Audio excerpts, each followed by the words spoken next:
बंदी छोड़ सतगुरु रामपाल जी परमेश्वर जी की जय हो। परमपिता परमात्मा सारी सृष्टि के रचनहार कुल मालिक असंख्य ब्रह्मांडों के स्वामी जगत गुरु तीनों लोकों में प्रवेश करके सबका धारण पोषण करने वाले राजाधिराज आत्माधार नाथों के नाथ देवों के देव महादेव सर्वेश्वर महेश्वर मृत्युंजय अजरो अमर आदि अनादि सनातनी प्रभु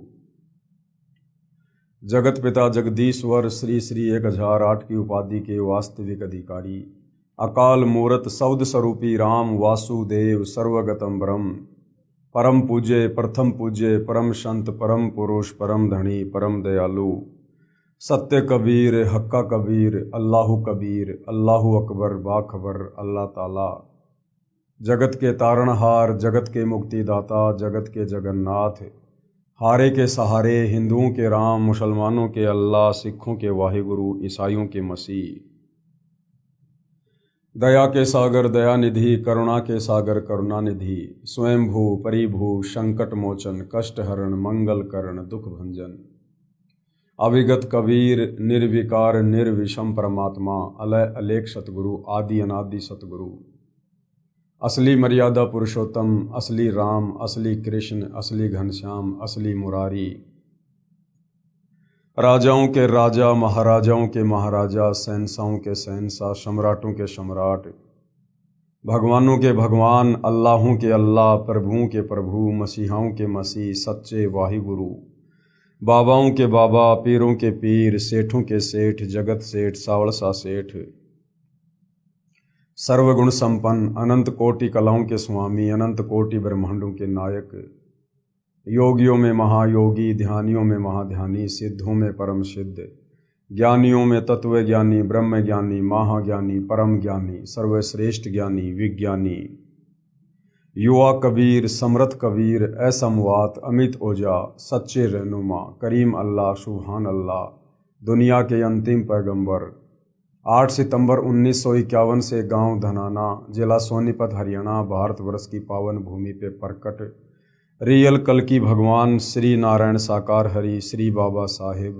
नूर अनंत परमात्मा सच्चे दरवेश सच्चे बाखबर संत श्रोमणी सतगुरु रामपाल जी परमेश्वर जी के चरण कमल में आप और हम सभी भाई बहनों का अनंत कोटि दंडवत प्रणाम।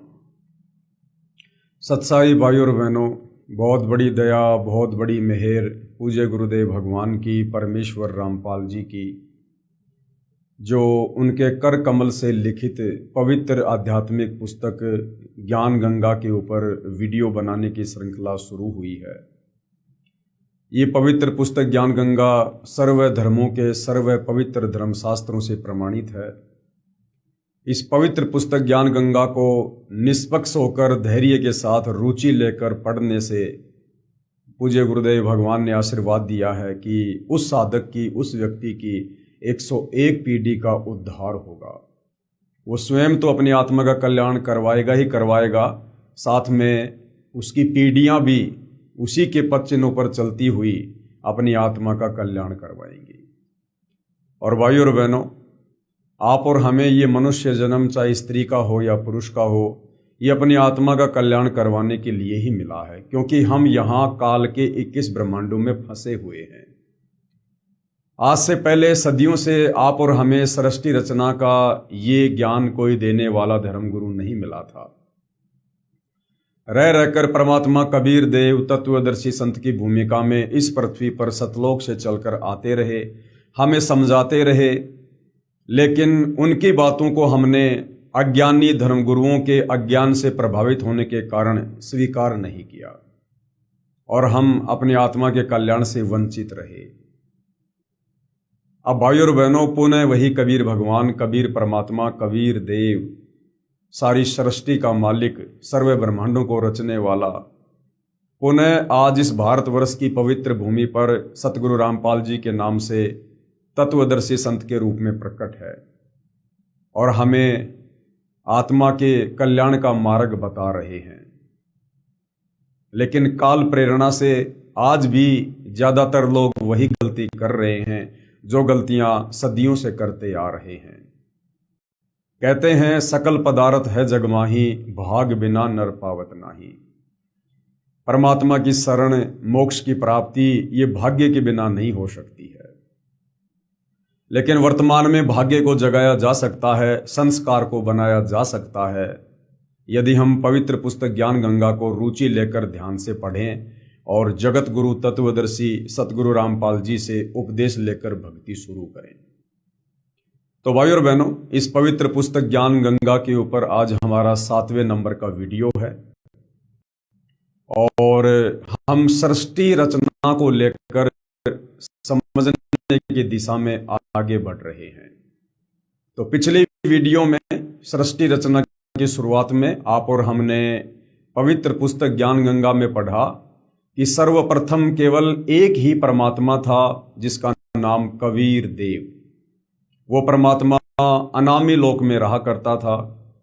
उसके बाद परमात्मा ने नीचे के 3 लोकों की ओर रचना की, अगम लोक, अलख लोक, शतलोक। और नीचे के तीनों लोकों में वो कबीर परमात्मा खुद ही अपने भिन्न भिन्न रूप धारण करके विराजमान हुआ। उसके बाद परमात्मा ने सर्वप्रथम सतलोक में सृष्टि की रचना की। सर्वप्रथम अपने एक शब्द से 16 द्वीपों की रचना की। उसके बाद 16 शब्द उच्चारण करके अपने 16 पुत्रों की उत्पत्ति की और सभी अपने पुत्रों को एक एक द्वीप में रहने का आदेश दिया। उसके बाद कबीर परमात्मा जी ने अपने 12वें नंबर पुत्र अचिंत को सतलोक में सृष्टि रचना करने के लिए शब्द शक्ति प्रदान की और आदेश दिया। उसके बाद अचिंत ने सृष्टि रचना में सहयोग के लिए एक आत्मा की उत्पत्ति की, वचन से, शब्द से, जिसका नाम अक्षर पुरुष रखा गया, जिसको परब्रह्म भी कहते हैं। अक्षर पुरुष मानसरोवर में जाकर सो गया, उसको निंद्रा आ गई। अचिंत की लाख कोशिशों के बावजूद भी वो बाहर नहीं आया। अचिंत ने परमपिता परमेश्वर कबीर साहिब जी से प्रार्थना की कि हे पिताजी, अचिंत मानसरोवर में जाकर सो गया है, की रचना नहीं कर पा रहा हूं। तो कबीर परमात्मा जी ने कहा, ये तेरे को एक ट्रेलर दिखाना था कि तुम सृष्टि रचना करने में समर्थ नहीं हो। जो काम समर्थ कर सकता है वो जीव नहीं कर सकता। उसके बाद कबीर परमात्मा जी ने उसी मानसरोवर से जल अपने हाथ में लिया, अपनी वचन शक्ति से एक अंडा बनाया, अंडे में एक आत्मा प्रवेश की और मानसरोवर के जल में छोड़ दिया। अचिंत सोया हुआ था। अंडा नीचे गया, अंडे की आवाज से अचिंत की निंद्रा भंग हुई, जिससे अंडा फूट गया। जो आत्मा निकली उसको क्षर पुरुष का नाम दिया गया, आगे चलकर जो काल कहलाया। परमात्मा आकाशवाणी की, दोनों जल पुरुष मानसरोवर से बाहर आए। कबीर परमात्मा जी ने दोनों को आदेश दिया कि तुम अपने भाई अचिंत के द्वीप में रहो। तीनों एक ही द्वीप में रहने लगे। आगे चलकर क्षर पुरुष काल के मन में खरपतवार पैदा हुई, अलग से राज्य प्राप्ति की इच्छा हुई। उसने एक पैर पर खड़ा होकर तप करना शुरू किया। लगभग उसने 3 बार तप किया। 3 बार के तप में परमात्मा ने उसे 21 ब्रह्मांड, 3 गुण, 5 तत्व और बहुत सी आत्माएं दे दी। सर्वप्रथम जिस आत्मा ने काल के साथ जाने की स्वीकृति दी थी, हाथ खड़ा किया था, परमात्मा ने उसको एक सुंदर युवा लड़की बनाया, जिसका नाम आदि माया अष्टंगी रखा। आगे चलकर जिसका नाम दुर्गा पड़ा। क्षर पुरुष ने उस युवा लड़की के साथ में बलात् करने की कोशिश की।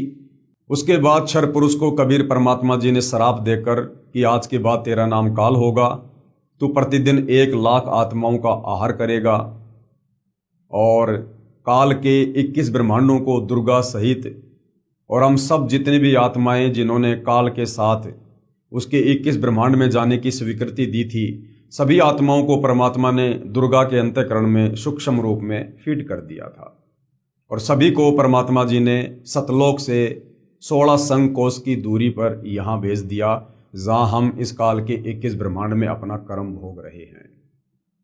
उसके बाद इस काल ने दुर्गा के साथ मनमानी की कि अब मेरा कौन क्या बिगाड़ देगा, मुझे जो सजा मिलनी थी मिल चुकी है, अब मैं अपनी मनमानी करूंगा।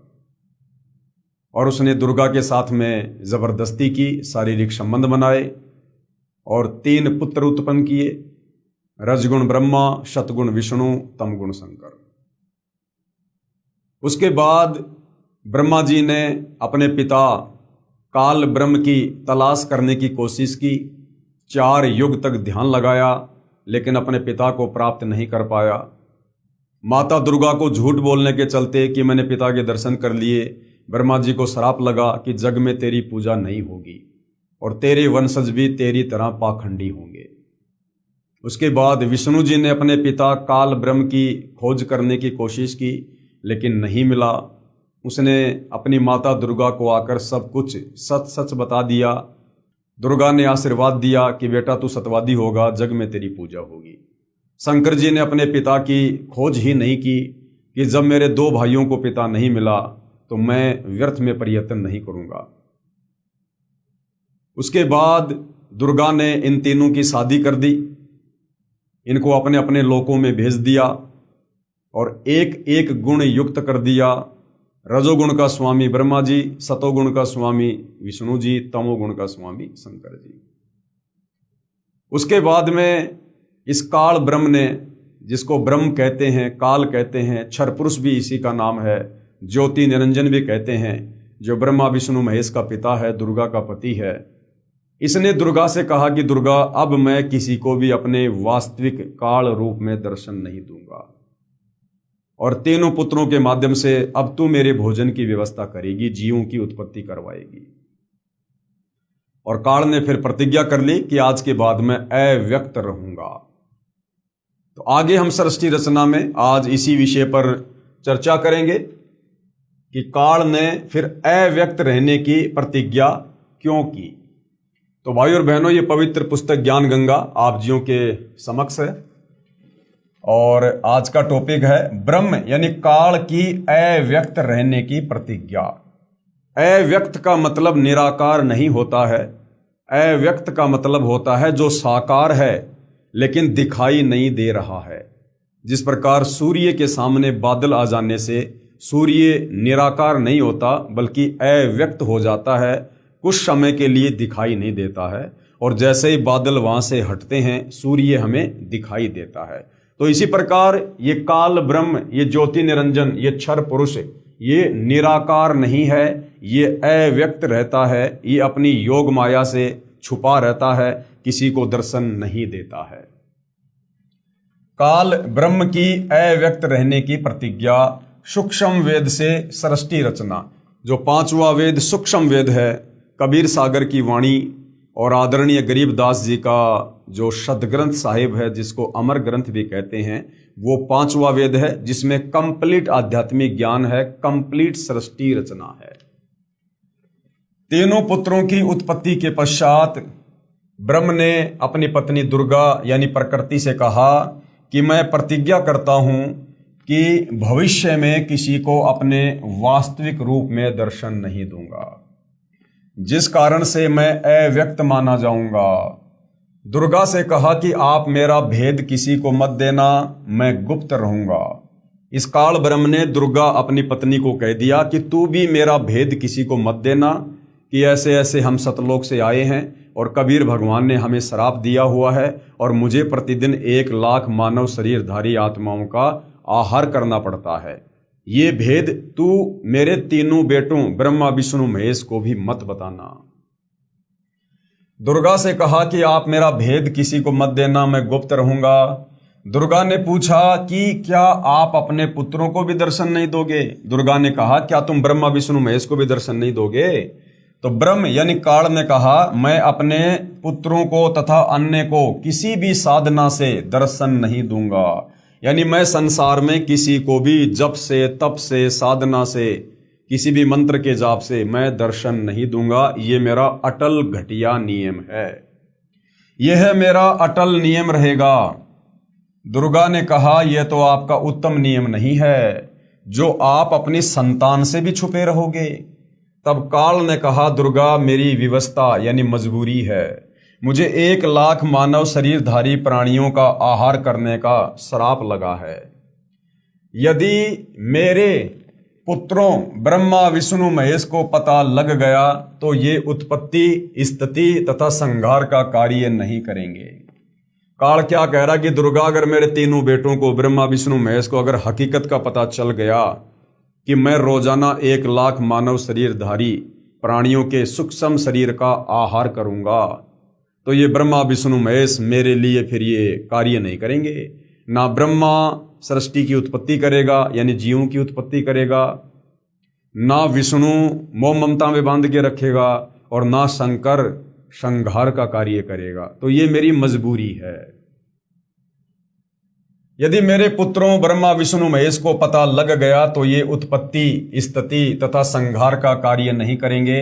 इसलिए यह मेरा अनुत्तम नियम सदा रहेगा, ये मेरा घटिया नियम सदा बना रहेगा, यानी मैं किसी को दर्शन नहीं दूंगा।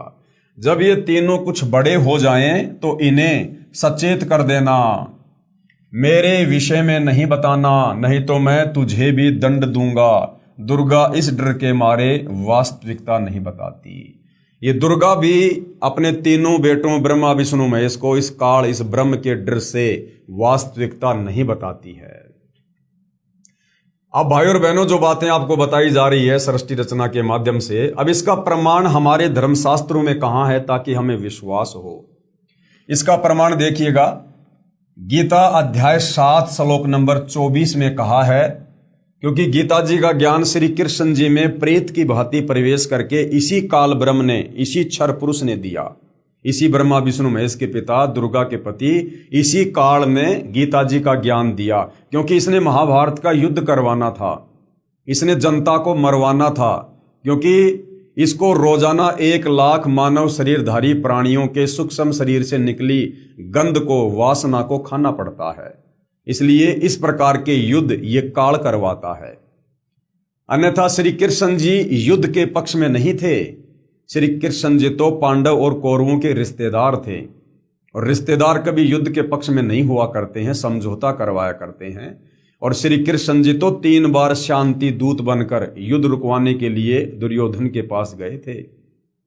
लेकिन जब इस काल ने देखा कि यहां तो शांति समझौता होने वाला है, अगर शांति समझौता हो गया तो फिर मेरे भोजन का क्या होगा, लोग कैसे मरेंगे, तब महाभारत के युद्ध के समय श्री कृष्ण जी के अंदर ये काल ब्रह्म, जो अपने वास्तविक काल रूप में किसी को दर्शन नहीं देता, इसने एक प्रेत की भांति श्री कृष्ण जी के शरीर को मोहरा बनाया और अर्जुन को युद्ध के लिए उकसाया, डराया, धमकाया और महाभारत का युद्ध करवाया। गीता अध्याय 7 श्लोक नंबर 24 में कहा है कि ये बुद्धिहीन जन समुदाय मेरे अनुत्तम नियम से अपरिचित है। इसका कौन सा ये अनुत्तम नियम है? अनुत्तम यानी घटिया, कि मैं कभी किसी के सामने अपने ओरिजिनल काल रूप में प्रकट नहीं होता, मैं कभी भी किसी के सामने प्रकट नहीं होता, अपनी योग माया से छुपा रहता हूं। इसलिए मुझ अव्यक्त को यानी मुझ न दिखाई देने वाले काल को मनुष्य रूप में यानी श्री कृष्ण रूप में आया हुआ अर्थात श्री कृष्ण मान रहे हैं। किस महाभारत के युद्ध में ये मूर्ख जन समुदाय मुझ छुपे रहने वाले काल को, मुझ अव्यक्त रहने वाले काल को श्री कृष्ण जी मान रहे हैं, जबकि महाभारत के युद्ध के समय वो ज्ञान श्री कृष्ण जी ने नहीं दिया। दुनिया तो यही सोच रही थी कि श्री कृष्ण जी उपदेश दे रहे हैं, क्योंकि देते हुए श्री कृष्ण जी दिखाई दे रहे थे, लेकिन अंदर वो काल बैठा हुआ था। ये श्लोक आप जियों के सामने है। बुद्धिहीन मेरे अनुत्तम अर्थात घटिया अविनाशी विशेष भाव को न जानते हुए मुझ अव्यक्त को मनुष्य रूप में आया मानते हैं, अर्थात मैं कृष्ण नहीं हूं। यह अध्याय 7 श्लोक नंबर 24 है। यह आप जियों की आंखों के सामने है। गीता प्रेस गोरखपुर से प्रकाशित ये गीता जी है। गीता जी अध्याय 7 श्लोक नंबर 24। अव्यक्तम व्यक्तिम आपनम मन्नते माम अबुद्धे परम भावम अजानतः मम अव्ययम अनुत्तमम। इसका हिंदी में सामने बिल्कुल सरलार्थ किया हुआ है, आप जी पढ़े लिखे हैं, देख सकते हैं।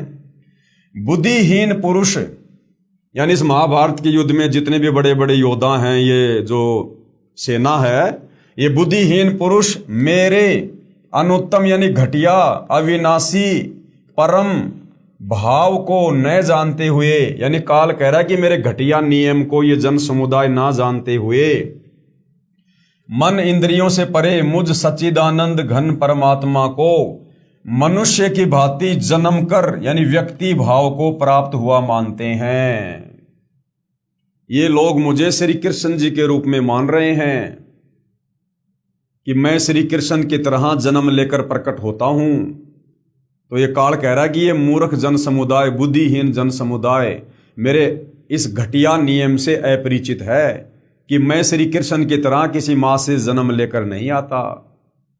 अर्थात महाभारत के युद्ध में ये काल श्री कृष्ण जी के शरीर को प्रयोग करते हुए और इसने सारा का सारा ज्ञान दिया। बुद्धिहीन पुरुष मेरे अनुत्तम अविनाशी परम भाव को न जानते हुए मन इंद्रियों से परे मुझ सच्चिदानंद घन परमात्मा को मनुष्य की भांति जन्म कर व्यक्ति भाव को प्राप्त हुआ मानते हैं। गीता अध्याय 11 श्लोक नंबर 47 और 48 में ये काल ब्रह्म गीता का ज्ञान देने वाला क्या कह रहा है। गीता अध्याय 11 श्लोक 47-48 में कहा है कि यह मेरा वास्तविक काल रूप है। इसके दर्शन अर्थात ब्रह्म प्राप्ति न वेदों में वर्णित विधि से, न जप से, न तप से तथा न किसी क्रिया से हो सकती है। महाभारत का युद्ध करवाने के लिए जब अर्जुन किसी भी प्रकार से युद्ध करने को सहमत नहीं था, अर्जुन ने कहा कि भैया मैं मारूं तो किसको मारूं, मैं राज्य के लिए अपने भतीजों को, अपने भाइयों को, अपने गुरुजन को, अपने बड़ों को नहीं मार सकता। इससे अच्छा तो मैं भीख मांग कर जीवन निर्वाह कर लूंगा, मैं युद्ध नहीं करूंगा। जब अर्जुन किसी भी प्रकार से युद्ध करने के लिए तैयार नहीं हुआ, तब इस काल ने, इस ब्रह्म ने अपने भोजन के लिए इसने श्री कृष्ण जी के अंदर इसने प्रेत की भांति प्रवेश किया और फिर अर्जुन को अपना वो विराट रूप दिखाया, अपना काल रूप दिखाया, जिससे अर्जुन भयभीत हो गया और उसने फिर से हथियार उठा लिए। तो क्या कह रहा है ये काल ब्रह्म अर्जुन को दर्शन देते हुए? गीता अध्याय 11 श्लोक 47-48 में कहा है कि यह मेरा वास्तविक काल रूप है। इसके दर्शन अर्थात ब्रह्म प्राप्ति ना वेदों में वर्णित विधि से, ना जप से, ना तप से तथा न किसी क्रिया से हो सकती है। कि अर्जुन ये तो मैंने तेरे ऊपर प्रसन्न होकर अपना ये विराट रूप दिखाया है, काल रूप, प्रसन्न होकर नहीं, अपने भोजन के लिए, अर्जुन को डराकर युद्ध करवाने के लिए। ये देखिएगा गीता जी अध्याय 11 श्लोक नंबर 47 आप जियों के सामने है। गीता प्रेस गोरखपुर से प्रकाशित ये गीता जी है। ये जो श्लोक है ये संस्कृत में आप जियों के सामने लिखा हुआ है, अनुवाद सामने है।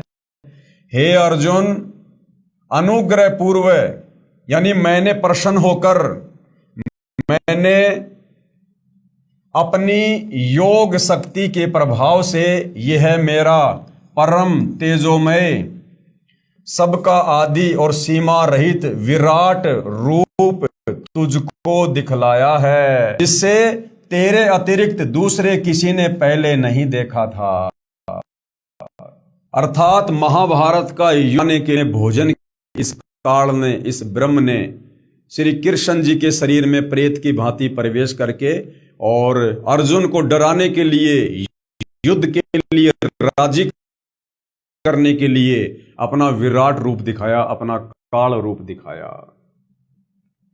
श्री भगवान बोले, यानी वो ब्रह्म बोला, हे अर्जुन, अनुग्रह पूर्वक मैंने अपनी योग शक्ति के प्रभाव से ये मेरा परम तेजोमय, सबका आदि और सीमा रहित विराट रूप तुझको दिखलाया है, जिसे तेरे अतिरिक्त दूसरे किसी ने पहले नहीं देखा था। गीता जी अध्याय 11 श्लोक नंबर 48 में क्या लिखा हुआ है कि मेरे इस रूप के दर्शन कोई किसी भी प्रकार से नहीं कर सकता। चाहे मुझ ब्रह्म का ओम नाम का जाप करो, चाहे वेदों के अनुसार भक्ति करो, चाहे गीता के अनुसार करो, चाहे कोई दान करो, कोई जप करो, कुछ भी करो, कोई तप करो, मेरे काल रूप के दर्शन कोई नहीं कर सकता। ये संस्कृत में श्लोक आप जियों के सामने है। हे अर्जुन, मनुष्य लोक में इस प्रकार विश्व रूप वाला मैं न वेद और यज्ञों के अध्ययन से, न दान से, न किसी भी प्रकार की क्रियाओं से और न उग्र तपों से ही तेरे अतिरिक्त दूसरे के द्वारा देखा जा सकता हूं। यानी संसार में अर्जुन कोई कितनी कोशिश कर ले, कितनी भक्ति क्रिया कर ले, कितना दान धर्म कर ले, ये मेरा काल रूप कोई नहीं देख सकता। मैंने तेरे ऊपर अनुग्रह किया है, इसलिए मैंने तेरे को अपने विराट रूप के दर्शन दिए हैं। हे अर्जुन, मनुष्य लोक में इस प्रकार विश्व रूप वाला मैं न वेद और न यज्ञों के अध्ययन से, न दान से, न क्रियाओं से यानी किसी भी आध्यात्मिक क्रिया से, और न उग्र तपों से ही तेरे अतिरिक्त दूसरे द्वारा देखा जा सकता हूं। जब तीसरी बार सागर मंथन किया तो 14 रत्न ब्रह्मा को तथा अमृत विष्णु को व देवताओं को और शराब असुरों को तथा विष परमार्थ शिव ने अपने कंठ में ठहराया। ये तो बहुत बाद की बात है। जब ब्रह्मा वेद पढ़ने लगा तो पता चला कि कोई सर्व ब्रह्मांडों की रचना करने वाला कुल का मालिक पुरुष प्रभु और है। जब प्रथम बार सागर मंथन में वेद निकले और वेद इस काल के आदेश से दुर्गा ने ब्रह्मा जी को दे दिए, और ब्रह्मा जी ने जब वेदों का अध्ययन किया, वेदों को पढ़ा, तो ब्रह्मा जी ने क्या निष्कर्ष निकाला? जब ब्रह्मा वेद पढ़ने लगा तो पता चला कि कोई सर्व ब्रह्मांडों की रचना करने वाला कुल पुरुष यानी भगवान और है। उससे पहले जब ये ब्रह्मा विष्णु महेश दुर्गा जी से पूछा करते थे कि माता हमारा पिता कौन है, संसार को रचने वाला प्रभु कौन है, तो ये दुर्गा काल के डर से सच्चाई ना बताकर बात मटोल कर दिया करती थी कि मैं ही तुम्हारा पिता हूं, मैं तुम्हारी माता हूं, मैं ही सारे संसार को रचने वाली हूं। लेकिन जब ब्रह्मा जी ने वेद पढ़े तो ब्रह्मा जी ने कहा कि माता जी, वेद तो परमात्मा के द्वारा लिखे गए हैं, वेद तो झूठे नहीं हो सकते। तो ब्रह्मा जी ने कहा कि फिर वास्तव में वो परमात्मा कौन है? जब ब्रह्मा वेद पढ़ने लगा तो पता चला कि कोई सर्व ब्रह्मांडों की रचना करने वाला कुल का मालिक पुरुष प्रभु और है। तब ब्रह्मा जी ने विष्णु जी व शंकर जी को बताया कि वेदों में वर्णन है कि सृजनहार कोई और भगवान है, कि भाई हमारी माता दुर्गा नहीं है सृजनहार, सृष्टि को रचने वाली। वेदों में लिखा कि कोई और परमात्मा है जिसने सारी सृष्टि को रचा है। परंतु वेद कहते हैं कि भेद हम भी नहीं जानते, परंतु चारों वेद कहते हैं कि भैया उस परमात्मा के विषय में पूरी जानकारी हमारे पास भी नहीं है। उसके लिए संकेत है कि किसी तत्वदर्शी संत से पूछो। वेद क्या कहते हैं कि उस परमात्मा के विषय में किसी तत्वदर्शी संत से पूछो कि सारी सृष्टि का रचने वाला परमात्मा कौन है। तब ब्रह्मा माता के पास आया और सब वृत्तांत कह सुनाया। माता कहा करती थी कि मेरे अतिरिक्त और कोई नहीं है, मैं ही करता हूं, मैं ही सर्वशक्तिमान हूं। परंतु ब्रह्मा ने कहा कि वेद ईश्वर के द्वारा रचित हैं, ये झूठे नहीं हो सकते। दुर्गा ने कहा कि तेरा पिता तुझे दर्शन नहीं देगा। जब दुर्गा ने देखा कि भाई ब्रह्मा ने वेद पढ़ लिए और वेद झूठे नहीं है, तो अंत में दुर्गा ने क्या कहा कि तेरा बाप तो है लेकिन वो तुझे दर्शन नहीं देगा, उसने प्रतिज्ञा की हुई है। तब ब्रह्मा ने कहा कि माताजी अब आपकी बात पर अविश्वास हो गया है। ब्रह्मा ने कहा कि माताजी अब आपकी बात पर मुझे अविश्वास हो गया। पहले तो आप कहा करती थी कि मैं तेरा बाप हूं, मैं तेरी माँ हूं, मैं ही करता हूं और कोई ब्रह्म नहीं है। अब जब मैंने वेदों में पढ़ा तो आप कह रही हैं कि तेरा बाप तो है लेकिन तुझे दर्शन नहीं देगा। तो माताजी मुझे आपकी बातों पर विश्वास नहीं है, मैं उस पुरुष यानी प्रभु भगवान का पता लगाकर ही रहूंगा। दुर्गा ने कहा कि यदि वह तुझे दर्शन नहीं देगा तो तुम क्या करोगे? ब्रह्मा ने कहा कि मैं आपको शक्ल नहीं दिखाऊंगा। दूसरी तरफ ज्योति निरंजन ने कसम खाई है कि मैं अव्यक्त रहूंगा, किसी को दर्शन नहीं दूंगा, अर्थात 21 ब्रह्मांड में कभी भी अपने वास्तविक काल रूप में आकार में नहीं आऊंगा। ये गीता जी अध्याय 7 श्लोक नंबर 24 है, जो अभी आप और हमने ये पढ़ा है कि अव्यक्तम व्यक्तिम आपनम मन्नते माम अबुद्धे परम भावम अजानतः मम अव्यम अनुतमम, कि ये मेरा घटिया अनुत्तम अटल नियम है, कि मैं यहाँ किसी को दर्शन नहीं दूंगा और ये मूर्ख बुद्धिहीन जन समुदाय मुझे श्री कृष्ण की तरह माँ के गर्भ से जन्म लेकर आया हुआ मान रहा है। अर्थात महाभारत के युद्ध में ये लोग ये सोच रहे हैं कि श्री कृष्ण ज्ञान दे रहा है, लेकिन उस समय वो श्री कृष्ण नहीं था, केवल श्री कृष्ण जी का शरीर था। गीता अध्याय नंबर 7 का श्लोक नंबर 25, न अहम प्रकाश है सर्वस्य योग माया समावृत है, मूढ़ अयम न अभिजानति लोके माम अजम अव्यम। मैं योग माया से छिपा हुआ सबके प्रत्यक्ष नहीं होता, अर्थात अव्यक्त रहता हूं, इसलिए जन्म न लेने वाले अविनाशी अटल भाव को यह अज्ञानी जन समुदाय संसार मुझे नहीं जानता, अर्थात मुझको कृष्ण समझता है, क्योंकि ब्रह्म अपनी शब्द शक्ति से अपने नाना रूप बना लेता है। यह दुर्गा का पति है, इसलिए इस मंत्र में कह रहा है कि मैं श्री कृष्ण आदि की तरह दुर्गा से जन्म नहीं लेता, मैं अव्यक्त रहता हूं। ब्रह्मा का अपने पिता काल ब्रह्म की प्राप्ति के लिए प्रयत्न करना, उसके बाद ये ब्रह्मा जो इस ब्रह्म का बेटा है, काल का बेटा है ब्रह्मा, ये अपने पिता काल ब्रह्म की तलाश में निकल जाता है। तब दुर्गा ने ब्रह्मा जी से कहा कि अलख निरंजन तुम्हारा पिता है, परंतु वह तुम्हें दर्शन नहीं देगा। ब्रह्मा ने कहा कि मैं दर्शन करके ही लौटूंगा। माता ने पूछा कि यदि तुझे दर्शन नहीं हुए तो क्या करेगा? ब्रह्मा ने कहा मैं प्रतिज्ञा करता हूं, यदि पिता के दर्शन नहीं हुए तो मैं आपके समक्ष नहीं आऊंगा, कि अगर मुझे मेरे पिता काल ब्रह्म के अलख निरंजन के दर्शन नहीं हुए तो मैं आपको अपना मुंह नहीं दिखाऊंगा, अपनी शकल नहीं दिखाऊंगा। ब्रह्मा ने प्रतिज्ञा कर ली। ये कहकर ब्रह्मा जी व्याकुल होकर उत्तर दिशा की तरफ चल दिया, जहां अंधेरा ही अंधेरा है। वहां ब्रह्मा ने 4 युग तक ध्यान लगाया, परंतु कुछ भी प्राप्ति नहीं हुई। 4 युग, सतयुग, त्रेता, द्वापर, कलयुग, इतने समय तक ब्रह्मा जी ने ध्यान लगाया। 4 युगों का कुल समय होता है 43,20,000 वर्ष।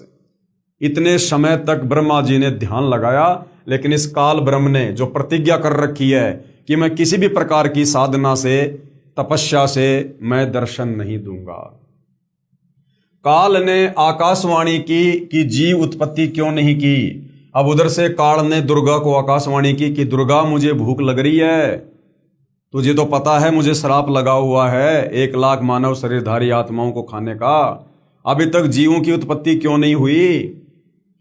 भवानी यानी दुर्गा ने कहा कि आपका ज्येष्ठ पुत्र यानी बड़ा बेटा ब्रह्मा जिद करके आपकी तलाश में गया है, और ब्रह्मा के बिना जीव उत्पत्ति का सब कार्य असंभव है। ब्रह्म यानी काल ने कहा उसे वापस बुला लो, मैं उसे दर्शन नहीं दूंगा। तब दुर्गा यानी प्रकृति ने अपनी शब्द शक्ति से गायत्री नाम की लड़की उत्पन्न की तथा उसे ब्रह्मा को लौटा लाने को कहा। गायत्री ब्रह्मा जी के पास गई, परंतु ब्रह्मा जी समाधि लगाए हुए थे, उन्हें कोई आभास ही नहीं था कि कोई आया है। तब आदि कुमारी प्रकृति ने यानी उस दुर्गा ने गायत्री को ध्यान द्वारा बताया कि इसके चरण स्पर्श कर। तब गायत्री ने ऐसा ही किया। ब्रह्मा जी का ध्यान भंग हुआ तो क्रोधवश बोले कि कौन पापिन है जिसने मेरा ध्यान भंग कर दिया, मैं तुझे श्राप दूंगा। गायत्री कहने लगी कि मेरा दोष नहीं है, पहले मेरी बात सुनो तब श्राप देना। मेरे को माता ने यानी दुर्गा ने तुम्हें लौटा लाने को कहा है, क्योंकि आपके बिना जीव उत्पत्ति नहीं हो सकती। ब्रह्मा ने कहा कि मैं कैसे जाऊं, पिताजी के दर्शन हुए नहीं, ऐसे जाऊं तो मेरा उपहास होगा यानी मेरा मजाक उड़ाया जाएगा कि तू तो कह रहा था ना जब तक मैं पिताजी के दर्शन नहीं कर लूंगा तब तक वापस नहीं लौटूंगा। यदि माता जी के समक्ष ये कह दे कि ब्रह्मा को पिता यानी ज्योति निरंजन के दर्शन हुए हैं और मैंने अपनी आंखों से देखा है तो मैं आपके साथ चलूं। अब ब्रह्मा जी ने क्या कहा कि गायत्री अगर तू माता दुर्गा जी के सामने मेरी झूठी गवाही दे दे कि मेरी आंखों के सामने ब्रह्मा को उसके पिता ज्योति निरंजन ने ब्रह्म ने दर्शन दिए हैं तो मैं तेरे साथ में चल सकता हूं। यानी भाई और बहनों, झूठ की शुरुआत कहां से हो रही है? सबसे पहला झूठ इस काल ने कि मैं आज के बाद किसी को दर्शन नहीं दूंगा, छुपा रहूंगा। उसके बाद सबसे बड़ा झूठ सृष्टि में बोला इस देवी ने, दुर्गा ने, प्रकृति ने। अपने बेटों को इसने हकीकत नहीं बताई, अपने बेटों को भी झूठ बोला कि तुम्हारा कोई बाप नहीं है, मैं तुम्हारा बाप हूं। और उसके बाद ये ब्रह्मा, दुर्गा का बड़ा बेटा, ये कह रहा कि तुम मां के सामने झूठी गवाही दे देना गायत्री कि मुझे पिताजी ने दर्शन दे दिए। तब गायत्री ने कहा कि आप मेरे साथ संभोग यानी सेक्स करोगे तो मैं आपकी झूठी साक्षी गवाही भरूंगी। गायत्री ने यह शर्त क्यों रखी कि कल को अगर ब्रह्मा ने कल को कह दिया कि मुझे दर्शन नहीं हुए तो मैं तो झूठी पड़ जाऊंगी, मेरी तो पिटाई हो जाएगी, मुझे तो श्राप लग जाएगा, तो मैं अकेली ना मरूं, साथ में ये ब्रह्मा भी मरे। इसलिए गायत्री ने कहा कि आप मेरे साथ में संभोग करो, रति क्रिया करो, तब मैं आपकी झूठी गवाही दूंगी। और गायत्री ने झूठी गवाही देनी इसलिए भी जरूरी थी क्योंकि उधर से दुर्गा का आदेश था कि किसी भी प्रकार से उसको लेकर आना है। तब गायत्री ने कहा कि आप मेरे साथ संभोग यानी सेक्स करोगे तो मैं आपकी झूठी साक्षी गवाही भरूंगी। तब ब्रह्मा ने सोचा कि पिता के दर्शन हुए नहीं, वैसे जाऊं तो माता के सामने शर्म लगेगी, और चारा नहीं दिखाई दिया। फिर गायत्री से रति क्रिया यानी संभोग किया। तब गायत्री ने कहा कि क्यों ना एक गवाह और तैयार किया जाए ताकि बात थोड़ी मजबूत हो जाए। ब्रह्मा ने कहा बहुत ही अच्छा है। तब गायत्री ने शब्द शक्ति से एक लड़की जिसका नाम पुहुपवती पैदा की तथा उससे दोनों ने कहा कि आप गवाही देना कि ब्रह्मा ने पिता के दर्शन किए हैं। तब पुहुपवती ने कहा कि मैं क्यों झूठी गवाही दूं? हाँ, यदि ब्रह्मा मेरे से रति क्रिया संभोग करे तो गवाही दे सकती हूं। गायत्री ने ब्रह्मा को समझाया, उकसाया कि और कोई चारा नहीं है। तब ब्रह्मा ने पुहुपवती से संभोग किया तो तीनों मिलकर आदि माया यानी प्रकृति के पास आए, दुर्गा के पास। दोनों देवियों ने उपरोक्त शर्त इसलिए रखी थी कि यदि ब्रह्मा माता के सामने हमारी झूठी गवाही को बता देगा तो माता हमें श्राप देगी, इसलिए उसे भी दोषी बना लिया। यहां गरीबदास जी महाराज कहते हैं, दास गरीब यह चूक धुरोधर। आदरणीय गरीबदास जी क्या कह रहे हैं कि भाई ये जो चूक है, ये जो गलती है, ये जो झूठ है, ये ऊपर से चली आ रही है। भावार्थ, इस काल यानी ब्रह्म के लोक में यानी 21 ब्रह्मांड में यह बुराई शुरू से ही है तथा यहां काल के लोक में देवता भी बुराई से अछूते नहीं हैं। जैसे श्री विष्णु जी ने जालंधर राक्षस की पतिव्रता पत्नी तुलसी के साथ धोखा करके उसके साथ रति क्रिया यानी सेक्स करके उसका पतिव्रता धर्म भंग किया। श्री विष्णु जी जिसकी पूरा जग पूजा करता है नारायण मानकर, एक बार एक जालंधर नाम का राक्षस और उसकी राक्षस सेना और देवताओं के बीच में महासंग्राम छिड़ गया और किसी भी प्रकार से देवता राक्षसों को पराजित नहीं कर पाए। कारण क्या था? जो जालंधर राक्षस था उसकी जो पत्नी थी तुलसी, वो पतिव्रता थी और जब तक उसकी पत्नी का पतिव्रता धर्म कोई भ्रष्ट ना कर दे, ना तोड़ दे, तब तक उस राक्षस को नहीं मारा जा सकता था। सारे देवता फैल हो गए। अंत में सारे देवता मिलकर श्री विष्णु जी के पास में गए और विष्णु जी ने धोखे से, छल से उस जालंधर राक्षस का रूप बनाया और उस तुलसी के पास जाकर शारीरिक संबंध बनाए जिससे उसका पतिव्रता धर्म खंड हुआ और उधर फिर देवताओं ने जालंधर राक्षस का वध किया। तो गरीबदास जी कह रहे हैं कि भैया ये जो झूठा जो सारा खेल है, ये जो गलतियां हैं, ये तो 21 ब्रह्मांड में ऊपर से देवताओं से चली आ रही हैं। उसके बाद भगवान शिव ने भी श्री विष्णु द्वारा मोहिनी रूप धारण करने पर उसके साथ संभोग सेक्स करने के मकसद से उसका हाथ पकड़ा। उसी कारण से श्री शिव का शुक्र यानी वीर्य संकलित हो गया। श्री विष्णु जी अपने वास्तविक रूप में प्रकट हो गए। उसके बाद में श्री शंकर जी ने बड़ी शर्मिंदगी महसूस की। माता दुर्गा द्वारा ब्रह्मा को श्राप देना। अब जब ब्रह्मा जी ने आकर कहा कि मुझे मेरे पिताजी के दर्शन हो गए तो उसके बाद में दुर्गा काल से नाराज हो गई कि तू मेरे को तो कह रहा था कि मैं किसी को दर्शन नहीं दूंगा, और तूने अपने बेटे को दर्शन दे दिए। और फिर उसके बाद काल ने आकाशवाणी की कि मैंने तो किसी को कोई दर्शन नहीं दिए, ये सारे के सारे झूठ बोल रहे हैं। फिर दुर्गा ने नाराज होकर ब्रह्मा को श्राप दे दिया और उस गायत्री को और पोहपवती को भी श्राप दे दिया। माता दुर्गा द्वारा ब्रह्मा को श्राप देना। अब भाई और बहनों, हमारे बहुत सारे कंसेप्ट यहाँ क्लियर होंगे। आज से पहले तो हमारे नादान धर्म गुरुओं ने, आचार्य शंकराचार्यों ने हमें केवल यही बताया था कि ब्रह्मा विष्णु महेश के माता पिता नहीं हैं, ये अजरो अमर हैं, आदि अनादि हैं, सारी सृष्टि के रचयिता हैं। लेकिन अब सतगुरु रामपाल जी परमेश्वर जी ने आकर शास्त्रों से हकीकत बताई, हकीकत दिखाई।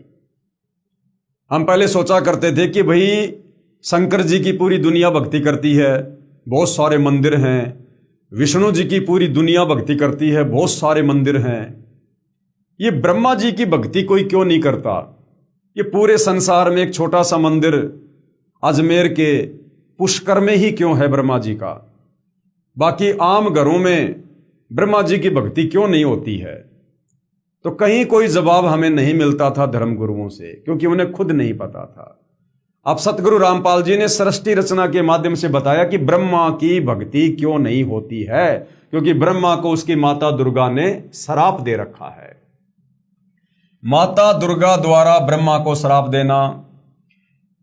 ब्रह्मा ने वेदों में पढ़ा, यजुर्वेद अध्याय 5 मंत्र 1 में कि अग्ने तनुर अशी, अग्ने यानी परमात्मा, तनु यानी सशरीर, असी मानी है, यानी परमात्मा का तेजोमय शरीर है। अग्ने तनु असी यानी परमेश्वर तेजोमय शरीर युक्त है, यानी वो निराकार नहीं है।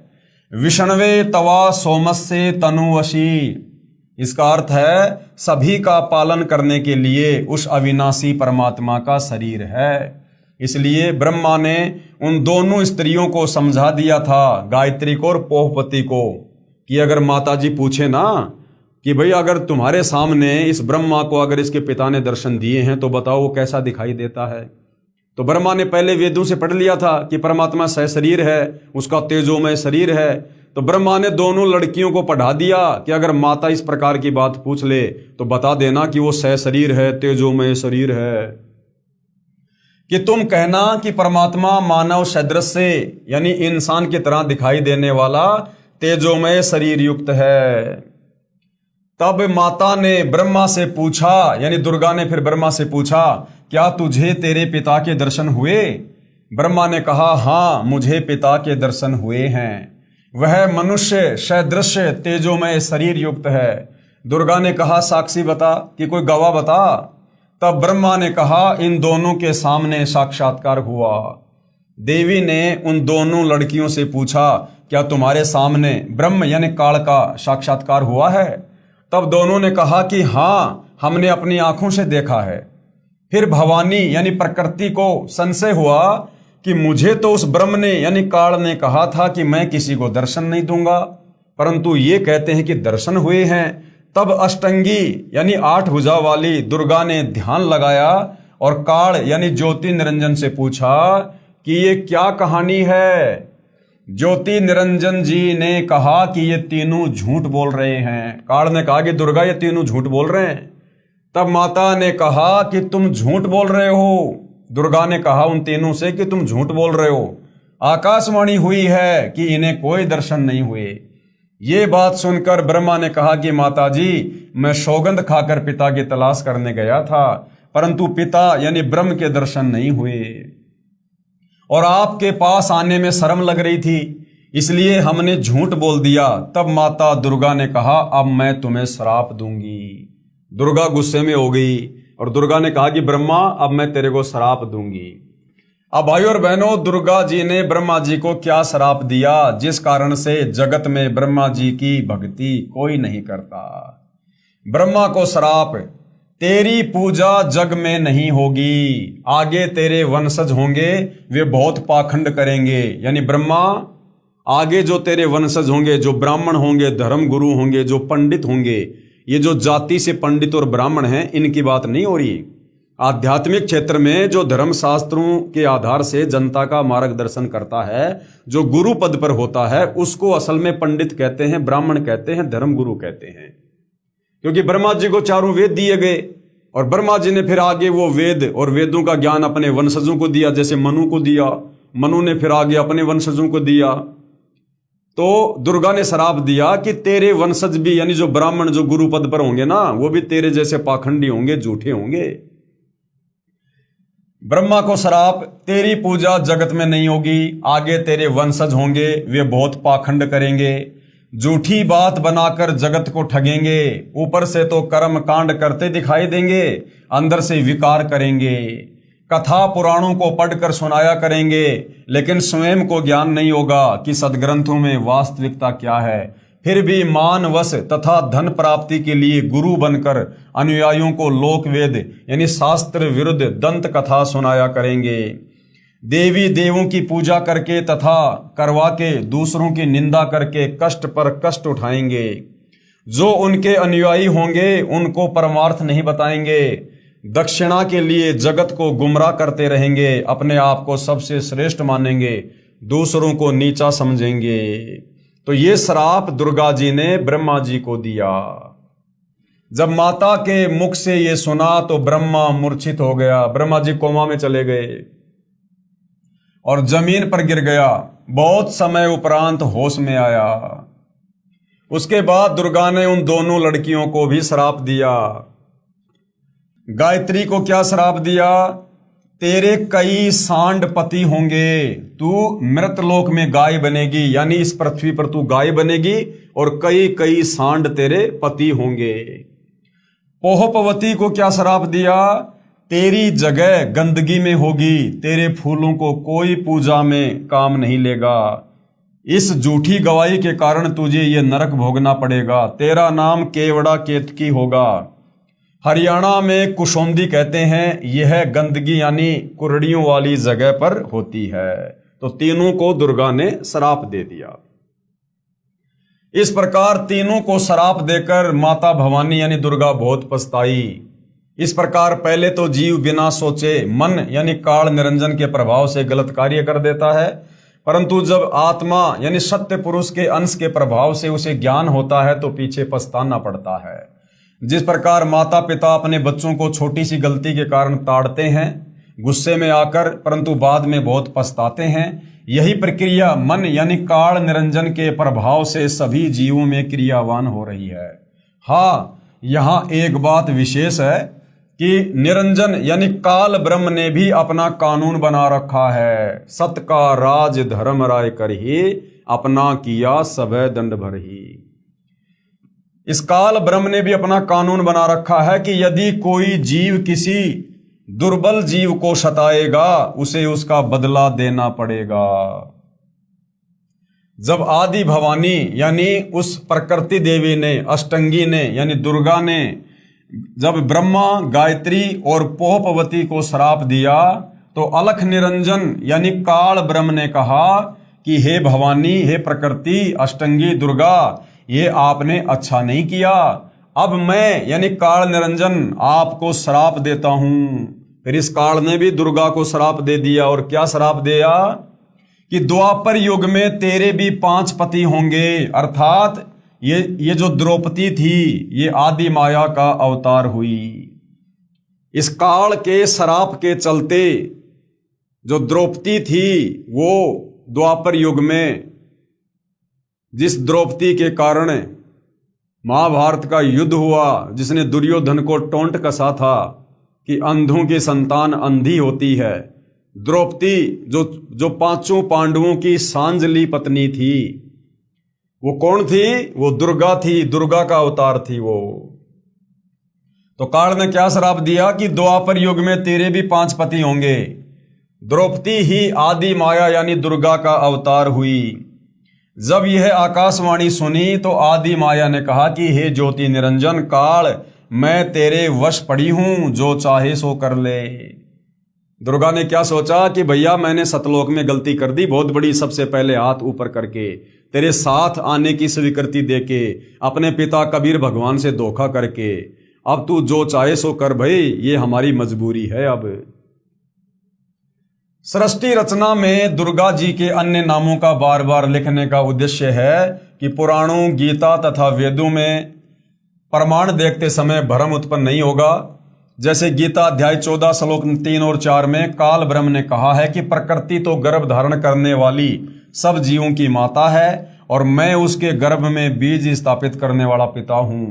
श्लोक 4 में कहा है कि प्रकृति से उत्पन्न तीनों गुण, प्रकृति यानी दुर्गा से उत्पन्न तीनों गुण यानी ब्रह्मा विष्णु महेश जीव आत्मा को यानी सभी प्राणियों को कर्मों के बंधन में बांधते हैं। ये बार बार यहाँ पर जो दुर्गा के साथ में अष्टंगी, आदि माया, ये प्रकृति जो शब्द यूज किए जा रहे हैं ना, जो दुर्गा के ही नाम हैं, क्योंकि आगे चलकर जब हम शास्त्रों को पढ़ेंगे, गीता जी को पढ़ेंगे, तो इन शब्दों से दुर्गा जी को संबोधित किया गया है। इस प्रकरण में प्रकृति तो दुर्गा है तथा तीनों गुण, तीनों देवता यानी रजगुण ब्रह्मा, सतगुण विष्णु तथा तमगुण शिव के सांकेतिक नाम है। उसके बाद आगे इस पवित्र पुस्तक ज्ञान गंगा में पूज्य गुरुदेव जी ने क्या समझाया है सरस्वती रचना के माध्यम से, विष्णु का अपने पिता काल ब्रह्म की प्राप्ति के लिए प्रस्थान व माता का आशीर्वाद पाना। ब्रह्मा जी को तो उसका पिता मिला नहीं, ब्रह्म के दर्शन हुए नहीं, जो श्राप देना था दुर्गा ने उसको दे दिया। उसके बाद दुर्गा ने विष्णु को अपने दूसरे नंबर के बेटे को कहा कि बेटा आगे चलकर फिर तू भी बीच में टांग अड़ाएगा कि मैं भी अपने पिता के दर्शन करूंगा, फिर तुम सृष्टि कर्म को बाधित करोगे, तो बेटा तू भी कोशिश कर ले अपने पिता के दर्शन की, ताकि आगे चलकर फिर कोई बाधा उत्पन्न ना करे। तो विष्णु द्वारा अपने पिता काल ब्रह्म की प्राप्ति के लिए प्रस्थान करना और माता का आशीर्वाद पाना। इसके बाद विष्णु से प्रकृति यानी दुर्गा ने कहा कि पुत्र तू भी अपने पिता का पता लगा ले। तब विष्णु अपने पिताजी काल ब्रह्म का पता करते करते पाताल लोक में चले गए, जहां शेष नाग था। उसने विष्णु को अपनी सीमा में एंटर होते देखकर क्रोधित होकर जहर भरा फूंकार मारा। उसके विष के प्रभाव से विष्णु जी का रंग सांवला हो गया, जैसे स्प्रे पेंट हो जाता है। तब विष्णु ने चाहा कि इस नाग को मजा चखाना चाहिए कि इसने बेवजह मेरे ऊपर जहर की फुकार मार दी, मैंने इसका कुछ किया नहीं। तो विष्णु जी ने सोचा कि अब इसके मजा चखाना चाहिए अब इसको। तब ज्योति निरंजन यानी काल ने देखा कि अब विष्णु को शांत करना चाहिए। उस काल ने फिर आकाशवाणी की, ये सोचकर अगर तुम इसी प्रकार आपस में लड़ते रहोगे तो भैया मेरे लिए भोजन की व्यवस्था कौन करेगा, जीवों की उत्पत्ति कौन करेगा। तो काल ने आकाशवाणी कर दी। तब ज्योति निरंजन काल ने देखा कि अब विष्णु को शांत करना चाहिए। तब आकाशवाणी हुई कि विष्णु अब तू अपनी माता जी के पास जा और सत्य सत्य सारा विवरण बता देना, तथा जो कष्ट आपको शेषनाग से हुआ है इसका बदला द्वापर युग में लेना, कि मैं तुझे इसका बदला द्वापर युग में दिलवाऊंगा। द्वापर युग में आप विष्णु तो श्री कृष्ण अवतार धारण करोगे और ये जो शेषनाग है ये काली दय में कालेंद्री नामक नाग होगा, शेषनाग का अवतार होगा। ऊंच होई के नीच सतावे ताकर बदला मोही सो पावे, जो जीव देई पीर पुनि कहूं हम पुनि बदला दिवावे ताहूं। तब विष्णु जी माता जी के पास आए तथा सत्य सत्य कह दिया कि मुझे पिताजी के दर्शन नहीं हुए। विष्णु जी ने झूठ नहीं बोला, विष्णु जी ने साफ साफ कह दिया कि माता मुझे मेरे पिताजी के दर्शन नहीं हुए। इस बात से माता यानी प्रकृति दुर्गा बहुत प्रसन्न हुई और कहा कि पुत्र तू सत्यवादी है, अब मैं अपनी शक्ति से तेरे पिता से मिलाती हूं तथा तेरे मन का संशय खत्म करती हूं। कबीर परमात्मा जी क्या कहते हैं, कबीर देख पुत्र तो ही पिता भिटाऊं, कि बेटा विष्णु मैं तुझे तेरे पिता के दर्शन करवाती हूं और तेरे मन का धोखा मिटाऊं। मन स्वरूप करता कह जानो, कि ये मन ही काल है, मन ते दूजा और न मानो। इस मन के अलावा और मत समझ कि कोई तेरा बाप है, कोई भगवान है। स्वर्ग पाताल दौर मन केरा, मन अस्थिर मन है अनेरा, निरंकार मन ही को कहिए, मन ही आस निस दिन रहिए।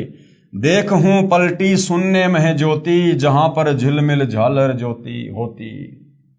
इस प्रकार माता यानी अष्टंगी प्रकृति यानी दुर्गा ने विष्णु से कहा कि मन ही जग का करता है, यही ज्योति निरंजन है। ध्यान में जो 1000 ज्योतियां नजर आती है वही उसका असली रूप है। जो शंख घंटा आदि का बाजा सुना ये महास्वर्ग में निरंजन का ही बज रहा है।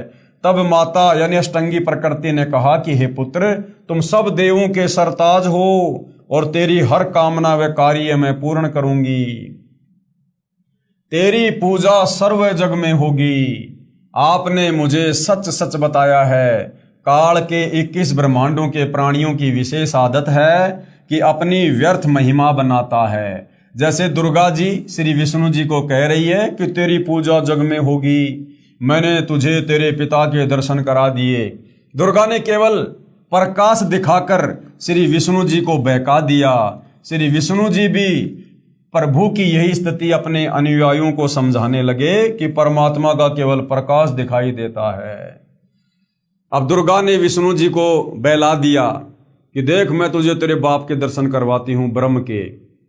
और सहस्रार कमर में ध्यान लगवाकर जो 1000 ज्योतियां हैं, 1000 पंखड़ियों का वो कमल है सहस्रार कमल, तो वहां पर वो प्रकाश दिखा दिया और विष्णु जी को शांत कर दिया। विष्णु जी भी खुश हो गए कि हाँ, मैंने अपने पिता के दर्शन कर लिए।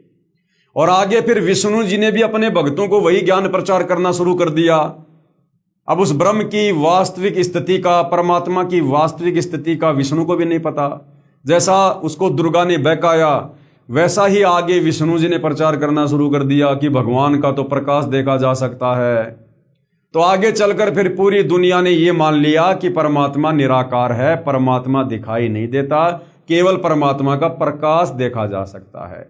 जिस कारण से पूरी दुनिया ने भगवान को निराकार मान लिया। जबकि भाई और बहनों, परमात्मा तो निराकार है ही नहीं, ये काल भी निराकार नहीं है, ये काल भी साकार है, लेकिन ये अव्यक्त रहता है, ये किसी को दर्शन नहीं देता है। परमात्मा निराकार है यानी विष्णु ने आगे बताना शुरू कर दिया।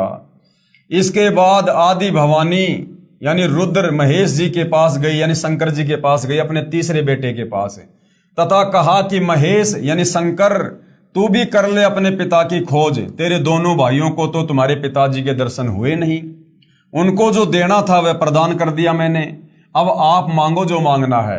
तब महेश ने कहा यानी शंकर जी ने कहा कि हे जननी यानी हे माता, मेरे दोनों बड़े भाइयों को पिता के दर्शन नहीं हुए, फिर प्रयत्न करना बेकार है।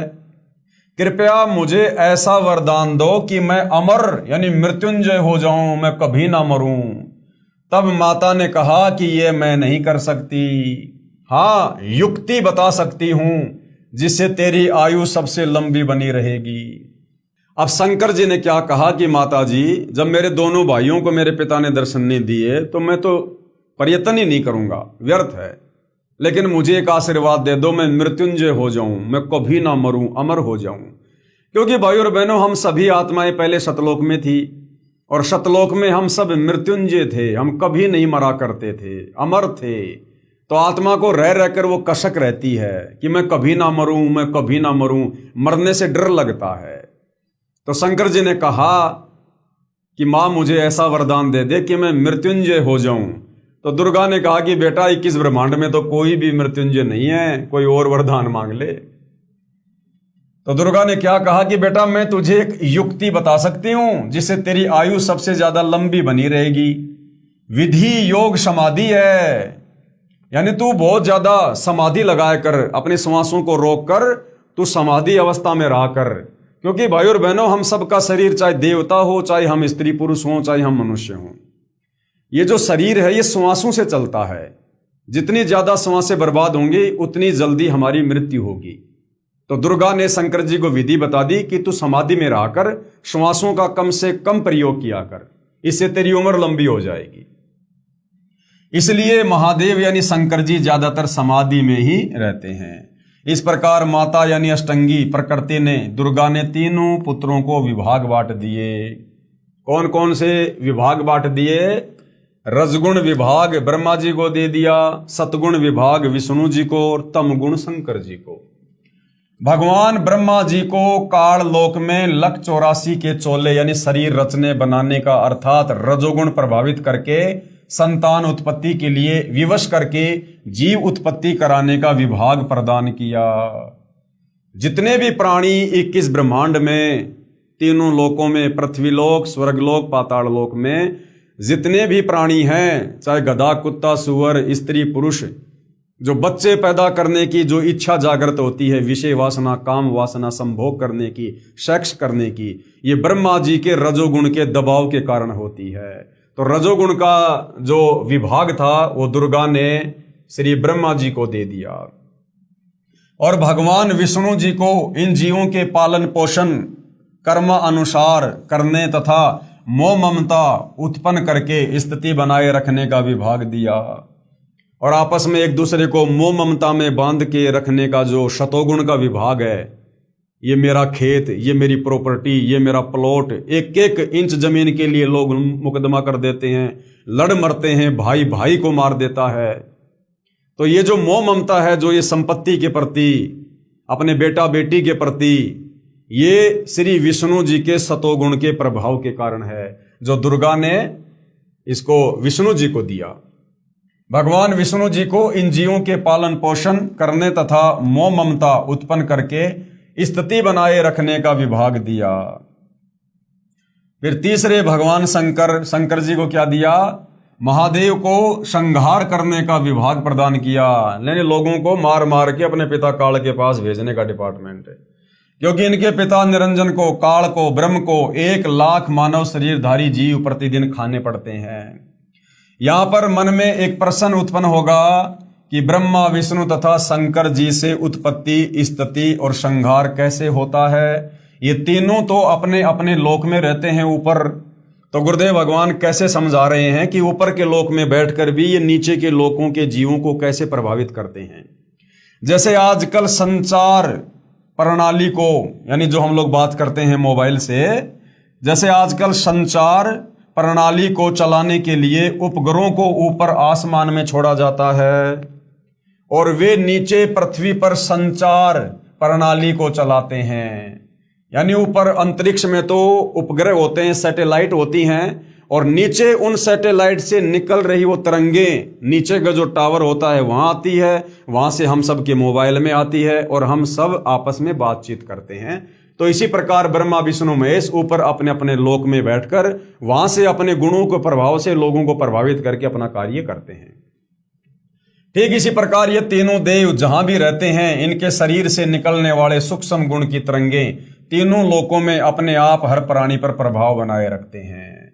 दूसरा उदाहरण गुरुदेव ने दिया, जैसे हम अपने घर में रहते हैं और घर में 3 कमरे हैं और रसोई में माता बहनें खाना बनाती हैं और जब वो सब्जी में छोकन लगाती हैं तो दूसरे कमरे में बैठे व्यक्तियों को भी ऑटोमेटिक छींक आना शुरू हो जाती है।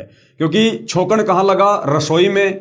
रसोई में छोकन लगने से मिर्च की जो सूक्ष्म जो वो तरंगे थी वो दूसरे कमरे में बैठे व्यक्तियों को भी प्रभावित कर रही हैं, उनको भी छींक आ रही है, वो छींकने के लिए विवश हो रहे हैं। इसी प्रकार ब्रह्मा, विष्णु, महेश ऊपर अपने अपने लोकों में बैठकर और अपने अपने जो गुण हैं, रजगुण, सतगुण, तमगुण, इसका प्रभाव तीनों लोकों में बनाए हुए हैं और पूरे प्राणी तीनों गुणों के विवश रहते हैं। उपरोक्त विवरण एक ब्रह्मांड में ब्रह्म यानी काल की रचना का है। ये जो रचना जो बताई जा रही है सारी ब्रह्मा, विष्णु, महेश के द्वारा उत्पत्ति करना, ये काल के जो 21 ब्रह्मांड है ना, उनमें केवल एक ब्रह्मांड में ये काल सृष्टि का कार्य करता है। उपरोक्त विवरण एक ब्रह्मांड में ब्रह्म यानी काल की रचना का है। ऐसे ऐसे क्षर पुरुष यानी काल के 21 ब्रह्मांड हैं, परंतु क्षर पुरुष यानी काल स्वयं व्यक्त अर्थात वास्तविक शरीर रूप में सबके सामने नहीं आता। ये छुप के रहता है 21वें ब्रह्मांड में। अगर ये किसी को दर्शन भी देता है, किसी को मिलता भी है, तो ये अपने बेटों के रूप बना लेता है। ब्रह्मा, विष्णु, महेश का रूप बना लेगा, किसी और का रूप बना लेगा। ये 1000 कला का स्वामी है। ये काल 1000 रूप एक समय में बना सकता है किसी का भी, लेकिन अपने ओरिजिनल वास्तविक काल रूप में ये किसी को दर्शन नहीं देता। ये इसने सौगंध खा रखी है। उसी को प्राप्त करने के लिए तीनों देवों ब्रह्मा जी, विष्णु जी तथा शिव जी को वेदों में वर्णित विधि अनुसार भरकर साधना करने पर भी ब्रह्म यानी काल के दर्शन नहीं हुए। क्यों? क्योंकि काल ने प्रतिज्ञा कर रखी है कि मैं कभी किसी को अपने वास्तविक काल रूप में दर्शन नहीं दूंगा, जिस कारण से ब्रह्मा विष्णु महेश समाधि लगाते रहते हैं, कोशिश करते रहते हैं, लेकिन ये दर्शन नहीं कर पाते। बाद में ऋषियों ने वेदों को पढ़ा, उसमें लिखा है कि अग्ने तनूर असी, पवित्र यजुर्वेद अध्याय 1 मंत्र नंबर 15 कि भाई परमात्मा सहशरीर है, तथा पवित्र यजुर्वेद अध्याय 5 मंत्र 1 में लिखा है कि अग्ने तनूर असी विष्णवे तवा सोमस्य तनूर असी। इस मंत्र में 2 बार वेद गवाही दे रहा है कि सर्वव्यापक सर्वपालक कर्ता सत्य पुरुष सहशरीर है, यानी वो कबीर परमात्मा सारी सृष्टि का मालिक, जिस कबीर भगवान ने इस काल को, दुर्गा को, हम सबको अपनी गलतियों के चलते सतलोक से निष्कासित किया था, जिसकी जानकारी इस काल ने, इस ब्रह्म ने छुपा दी। परमात्मा ने इसको 5 वेद दिए थे। 5वां वेद जिसमें परमात्मा की जानकारी थी, सतलोक की जानकारी थी, वो सारी जानकारी इस काल ब्रह्म ने छुपा दी ताकि मेरा भांडा फोड़ना हो जाए। और 4 वेद, जिन 4 वेदों में केवल इस काल तक की जानकारी है, उस परमात्मा की केवल हल्की फुल्की जानकारी है, वो 4 वेद इस काल ने समुद्र मंथन के दौरान दुर्गा के माध्यम से ब्रह्मा को दिलवा दिए। और उन्हीं 4 वेदों का ज्ञान आगे ब्रह्मा जी के वंशजों ने संसार में फैला दिया। तो 4 वेदों में कंप्लीट जानकारी परमात्मा की नहीं है, केवल हल्की फुल्की जानकारी है कि परमात्मा का नाम क्या है, कबीर देव है, और वो परमात्मा सहशरीर है। वो परमात्मा सहशरीर है, सतलोक में रहता है, तेजोमय शरीर है। और उस परमात्मा की प्राप्ति के लिए किसी तत्वदर्शी संत की, धीर नाम संत की खोज करनी पड़ेगी। वेदों में कंप्लीट जानकारी नहीं है, जिस कारण से पूरी दुनिया भक्ति और भगवान की परिभाषा से कोसों दूर बैठी है। पवित्र यजुर्वेद अध्याय 40 मंत्र 8 में कहा है कि कबीर मनीषी जिस परमेश्वर की सर्व प्राणियों को चाहत है, वह कबीर अर्थात कबीर है। साफ साफ कबीर भगवान का नाम लिखा हुआ है यजुर्वेद अध्याय 40 मंत्र 8 में। उसका शरीर बिना नाड़ी का, ऐसनावीरम का है, बिना नाड़ी का है, हाड़मास का शरीर नहीं है कबीर भगवान का। शुक्रम यानी वीर्य से बनी, 5 तत्व से बनी, भौतिक अकायम काया रहित है। जैसे आप और हमारा शरीर शुक्र से बना है, वीर्य से बना है, माता पिता के सहयोग से बना है, 5 तत्व का बना है, हाड़ मांस का बना हुआ है। कबीर परमात्मा का शरीर ऐसा नहीं है। वह सर्व का मालिक, सर्वोपरि सतलोक में विराजमान है। उस परमेश्वर का तेज पुंज का स्वयं प्रकाशित शरीर है, जो शब्द रूप अर्थात अविनाशी है। वही कबीर देव अर्थात कबीर परमेश्वर है, जो सर्व ब्रह्मांडों की रचना करने वाला, सर्व ब्रह्मांडों का रचनहार, स्वयंभू यानी स्वयं प्रकट होने वाला, यथा तथ्य अर्थान वास्तव में शाश्वत यानी अविनाशी है। गीता अध्याय 15 श्लोक नंबर 17 में भी प्रमाण है कि उत्तम पुरुष तु अन्य परमात्मा इति उदाहरत ये लोक तरम अवश्य विभर्ति अव ईश्वरे। गीता अध्याय 15 श्लोक नंबर 16 में 2 भगवानों की जानकारी है, क्षर पुरुष और अक्षर पुरुष की। क्षर पुरुष ये काल और अक्षर पुरुष 7 संग ब्रह्मांड का स्वामी। उसके बाद गीता अध्याय 15 श्लोक नंबर 17 में कहा है कि जो उत्तम पुरुष है, यानी जो सर्वश्रेष्ठ भगवान है, परमात्मा है, वो तो गीता अध्याय 15 श्लोक 16 में बताए गए दोनों भगवानों से अलग है, क्षर और अक्षर पुरुष से अलग है, जो तीनों लोकों में प्रवेश करके सबका पालन पोषण करता है, जिसने सारे ब्रह्मांडों को रचा है। भावार्थ है कि पूर्ण ब्रह्म का शरीर का नाम कबीर यानी कबीर देव है। पूर्ण ब्रह्म, ये काल भी अपने आप को क्या कहता है? ब्रह्म। और एक होता है पूर्ण ब्रह्म। पूर्ण ब्रह्म यानी वास्तव में परमात्मा, जबकि काल को केवल क्या कहते हैं? ब्रह्म, क्योंकि इसने भी अपने आप को ब्रह्म साबित कर दिया जीवों को धोखा देने के लिए, जबकि इसका वास्तव में नाम है ज्योति निरंजन। तो पूर्ण ब्रह्म का मतलब है कबीर भगवान, कंप्लीट परमात्मा। भावार्थ है कि पूर्ण ब्रह्म यानी कबीर भगवान का शरीर का नाम कबीर, कबीर देव है। उस परमेश्वर का शरीर नूर तत्व से बना है। परमात्मा का शरीर अति सूक्ष्म है, जो उस साधक यानी भगत को दिखाई देता है जिसकी दिव्य दृष्टि खुल चुकी है। इस प्रकार जीव का भी सूक्ष्म शरीर है, जिसके ऊपर 5 तत्व का खोल है, अर्थात 5 तत्व की काया चढ़ी होती है, जो माता पिता के सहयोग से शुक्रम यानी वीर्य से बनी है। शरीर त्यागने के पश्चात भी जीव का सूक्ष्म शरीर साथ रहता है। वह शरीर उसी भगत को दिखाई देता है जिसकी दिव्य दृष्टि खुल चुकी होती है। इस प्रकार परमात्मा व जीव की स्थिति को समझिए। वेदों में ओम नाम के सुमरण का प्रमाण है, जो केवल ब्रह्म यानी काल साधना है। वेदों में और गीता जी में जो ब्रह्म का नाम है वो क्या है? ओम। केवल एक ओम नाम साफ साफ लिखा हुआ है, क्योंकि काल ने और सारी साधना छुपा दी और अपने तक की जानकारी ही सीमित रखी। तो यहां क्या कहा जा रहा है कि वेदों में ओम नाम के सुमरण का प्रमाण है, जो केवल इस ब्रह्म का, इस काल का, इस ज्योति निरंजन की भक्ति का है, साधना का है। इस उद्देश्य से ओम नाम के जाप को पूर्ण ब्रह्म का मानकर ऋषियों ने भी हजारों वर्ष हठ योग समाधि लगाकर प्रभु प्राप्ति की चेष्टा की, परंतु प्रभु दर्शन नहीं हुए। सिद्धियां प्राप्त हो गई, उन्हीं सिद्धि रूपी खिलौनों से खेलकर ऋषि भी जन्म मृत्यु के चक्कर में ही रह गए तथा अपने अनुभव के शास्त्रों में परमात्मा को निराकार लिख दिया। अब जितने भी ऋषि संत महात्मा थे, जिन लोगों ने वेदों को पढ़ा और वेदों में उन्होंने देखा, भाई वेदों में तो एक ओम मंत्र लिखा हुआ है कि ये ब्रह्म का मंत्र है, और उस ब्रह्म को सृष्टि रचना के अभाव में, तत्व ज्ञान के अभाव में इन साधु संत महात्मा ऋषियों ने, मनु जैसों ने इस ब्रह्म को ही पूर्ण परमात्मा मान लिया, इस काल को ही पूर्ण परमात्मा मान लिया, सारी सृष्टि का रचनहार मान लिया, और देखा कि भैया इसका तो ओम मंत्र है, यानी ये परमात्मा का ही होगा। तो इन्होंने उस ब्रह्म को परमात्मा मान के ओम मंत्र का ही जाप करना शुरू कर दिया, आगे देना शुरू कर दिया। और ओम नाम की साधना बहुत की, तप किए, लेकिन दर्शन काल ने दिए नहीं, क्योंकि उसका अटल विधान है कि मैं दर्शन किसी को दूंगा नहीं। तो अंत में साधु संत महात्मा ऋषियों ने वेदों को पढ़ने के बाद में तत्व ज्ञान के अभाव में क्या निष्कर्ष निकाल दिया कि भैया वो निराकार है, ब्रह्म निराकार है, परमात्मा दिखाई नहीं देता, परमात्मा किसी के सामने प्रकट नहीं होता, परमात्मा मनुष्य रूप में नहीं होता, क्योंकि जो साधना वो कर रहे थे वो काल तक की साधना थी। उस साधना से परमात्मा दर्शन देता नहीं, ना ये काल दर्शन देता। तो आगे चलकर ऋषियों ने, पंडितों ने, ब्राह्मणों ने, धर्मगुरुओं ने अपने अनुभव की जो पुस्तकें लिखी, उनमें लिख दिया कि भगवान तो निराकार है।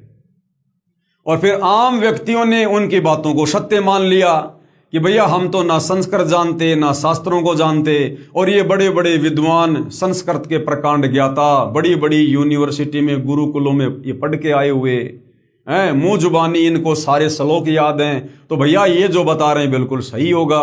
तो आम व्यक्तियों ने भी, आम समाज ने भी उन साधु संत महात्माओं के आधे अधूरे ज्ञान के कारण भगवान को निराकार ही मान लिया कि भगवान दर्शन नहीं देता। ब्रह्म यानी काल ने कसम खाई है कि मैं अपने वास्तविक यानी असली रूप में किसी को दर्शन नहीं दूंगा, मुझे अव्यक्त जाना करेंगे। अव्यक्त का भावार्थ है कि कोई आकार में तो है, परंतु व्यक्तिगत रूप से यानी स्थूल रूप में दर्शन नहीं देगा, शरीर रूप में दर्शन नहीं देता।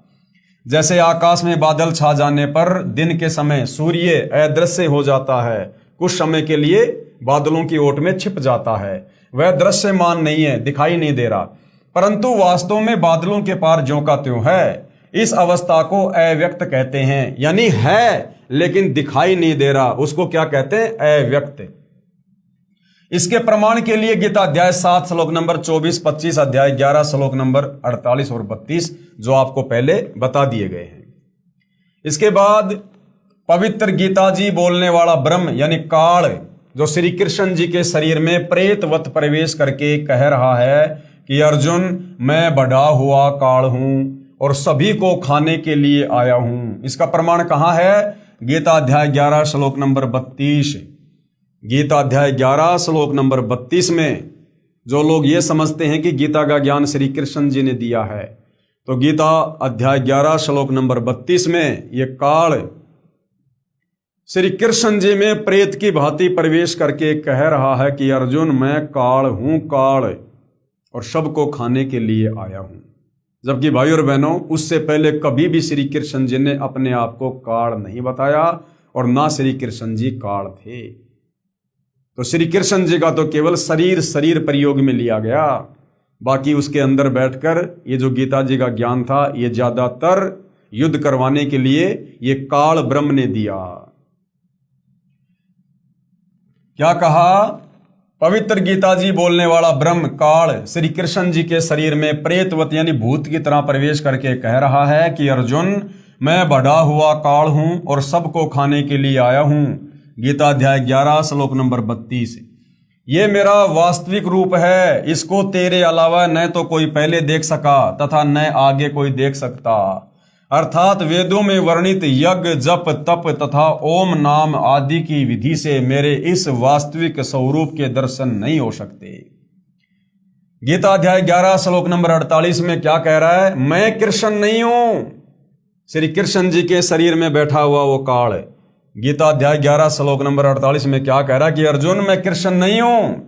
ये मूर्ख लोग कृष्ण रूप में मुझ अव्यक्त को व्यक्त यानी मनुष्य रूप मान रहे हैं, क्योंकि ये मेरे घटिया नियम से अपरिचित हैं कि जो मैंने सौगंध खा रखी है ना कि मैं किसी को काल रूप में दर्शन नहीं दूंगा। इन लोगों को नहीं पता कि मैं कभी वास्तविक इस काल रूप में सबके सामने नहीं आता, अपनी योग माया यानी सिद्धि शक्ति से छुपा रहता हूं।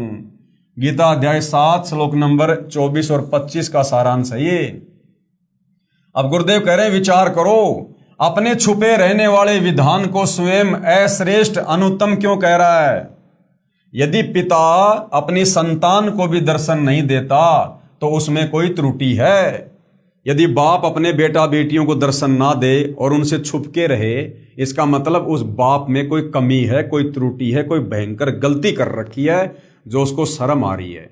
तो इस काल ने भाई और बहनों सतलोक में बहुत भयंकर गलती की थी। दुर्गा के साथ में बलात्कार करने का प्रयास किया था, अपने पिता कबीर भगवान के साथ में धोखा किया था, जिस कारण से कबीर भगवान ने इसको श्राप दिया और इसको सतलोक से निष्कासित कर दिया, जिस कारण से ये अपने तीनों बेटे ब्रह्मा विष्णु महेश को भी दर्शन नहीं देता। यदि पिता अपने संतान को भी दर्शन नहीं देता तो उसमें कोई त्रुटि है, जिस कारण से छुपा है तथा सुविधाएं भी प्रदान कर रहा है।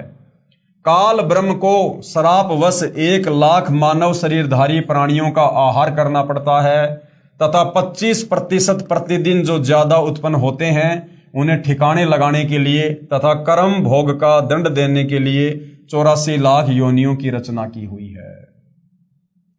ये दुर्गा के माध्यम से प्रतिदिन 1 लाख मानव शरीरधारी प्राणियों का भोजन करता है और प्रतिदिन दुर्गा के माध्यम से 1.25 लाख जीवों की उत्पत्ति करवाता है। अब रोजाना 1.25 लाख की उत्पत्ति क्यों होती है भाई और बहनों? क्योंकि 1 लाख तो ये खा जाता है, और 1.25 लाख की उत्पत्ति क्यों हो रही है?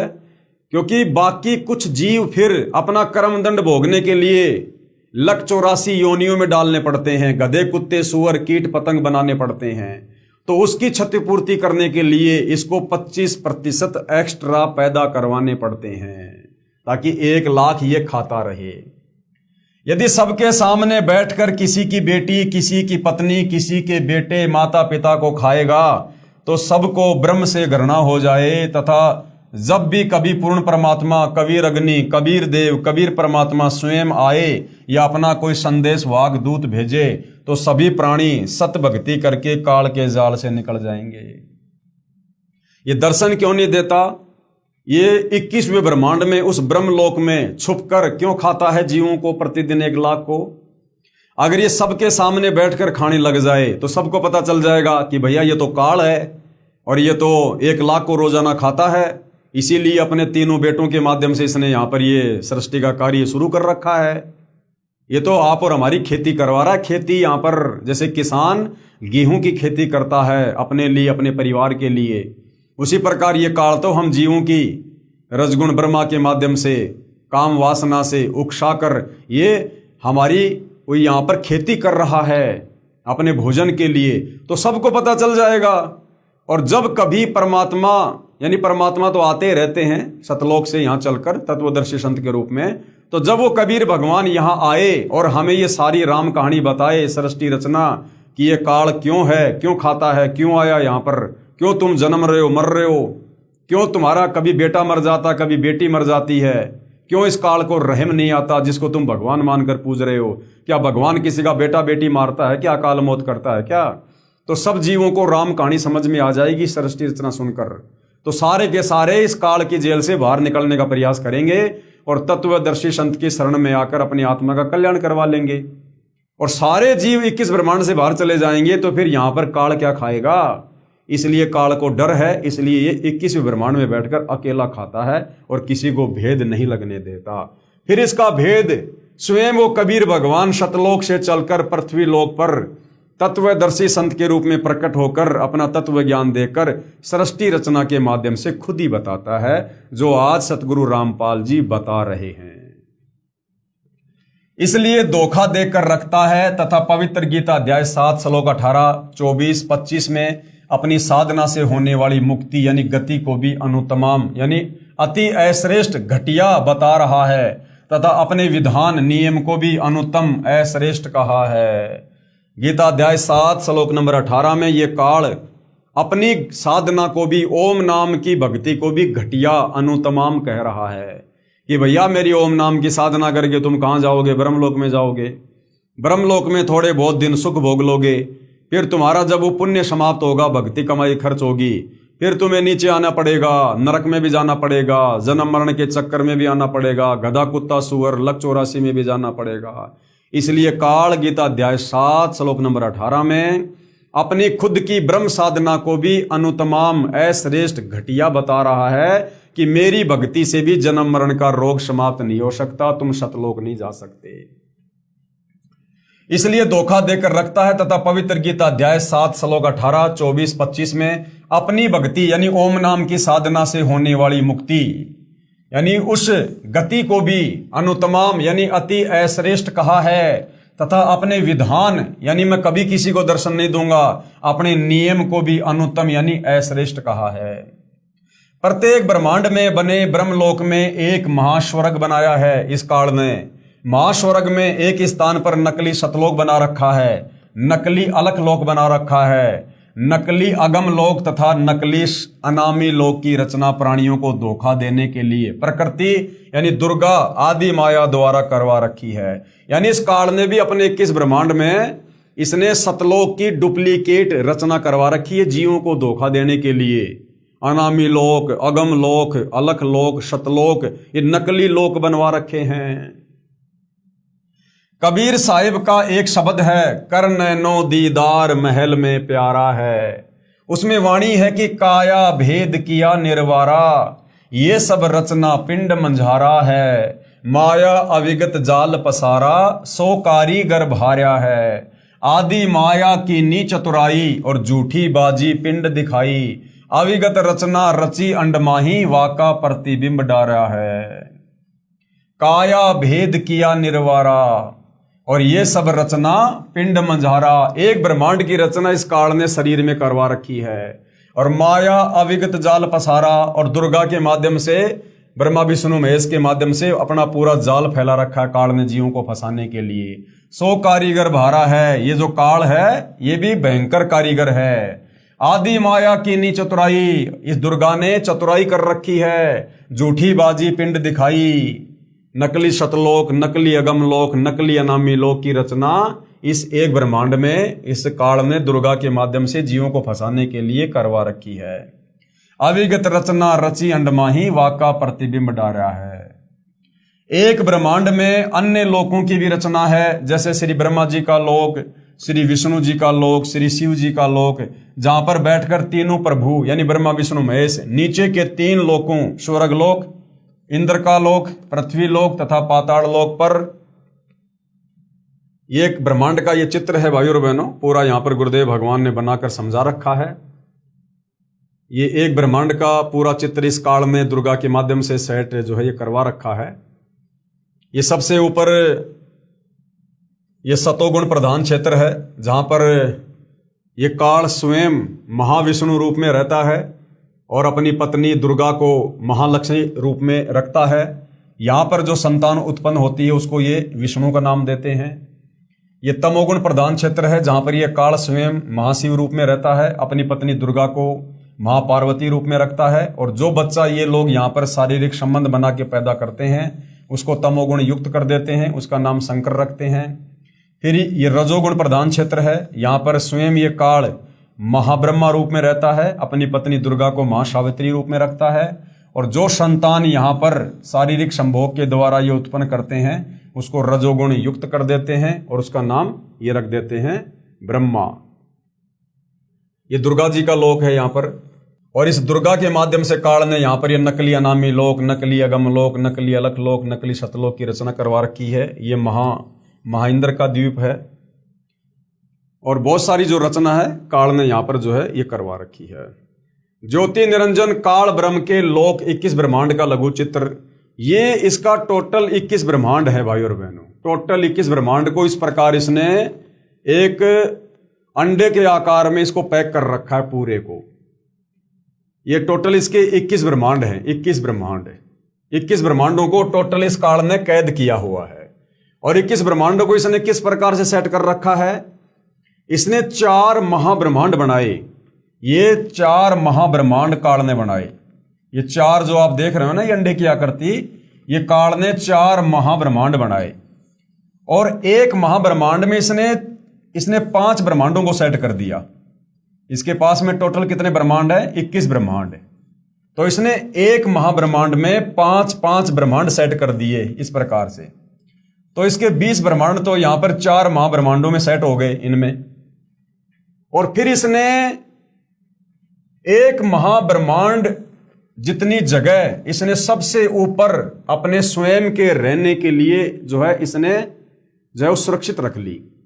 यानी इसके 20 ब्रह्मांड तो इन 4 महाब्रह्मांडों में आ गए और एक ब्रह्मांड इसने खुद के लिए यहां पर अपना सेट कर लिया जिस पर ये स्वयं रहता है। इसके अलावा जहां पर कोई नहीं जा सकता है इसकी मर्जी के बिना, इसकी आज्ञा के बिना। और यहां पर इसने नकली अनामी लोक, नकली अगम लोक, नकली अलख लोक, नकली सतलोक की रचना कर ली जीवों को धोखा देने के लिए। और इस तरफ इसने 12 अचिंत भक्तों का निवास स्थान बना लिया। अभी काल ने अपने 21वें ब्रह्मांड के पास में ये 4 लोक क्यों बनाए? इसने धोखा देने के लिए, अनामी लोक, अगम लोक, अलख लोक, सतलोक। जब तत्वदर्शी संत रूप में कबीर भगवान इस धरती पर प्रकट होते हैं, अपना ज्ञान देते हैं, विशेषकर ये कलयुग की बिचली पीढ़ी का समय जो आप और हमें नसीब है, जिस समय हम पूर्ण भक्ति का पूर्ण कोर्स करके सतलोक जा सकते हैं, वास्तव में मोक्ष प्राप्त कर सकते हैं। तो इस समय कबीर भगवान स्वयं आते हैं तत्वदर्शी संत के रूप में, जैसे वर्तमान में सतगुरु रामपाल जी के नाम से आए हुए हैं। तो वर्तमान में गुरुदेव हमें भक्ति का कंप्लीट कोर्स दे रहे हैं, प्रथम नाम, शतनाम, सार नाम, सब कुछ।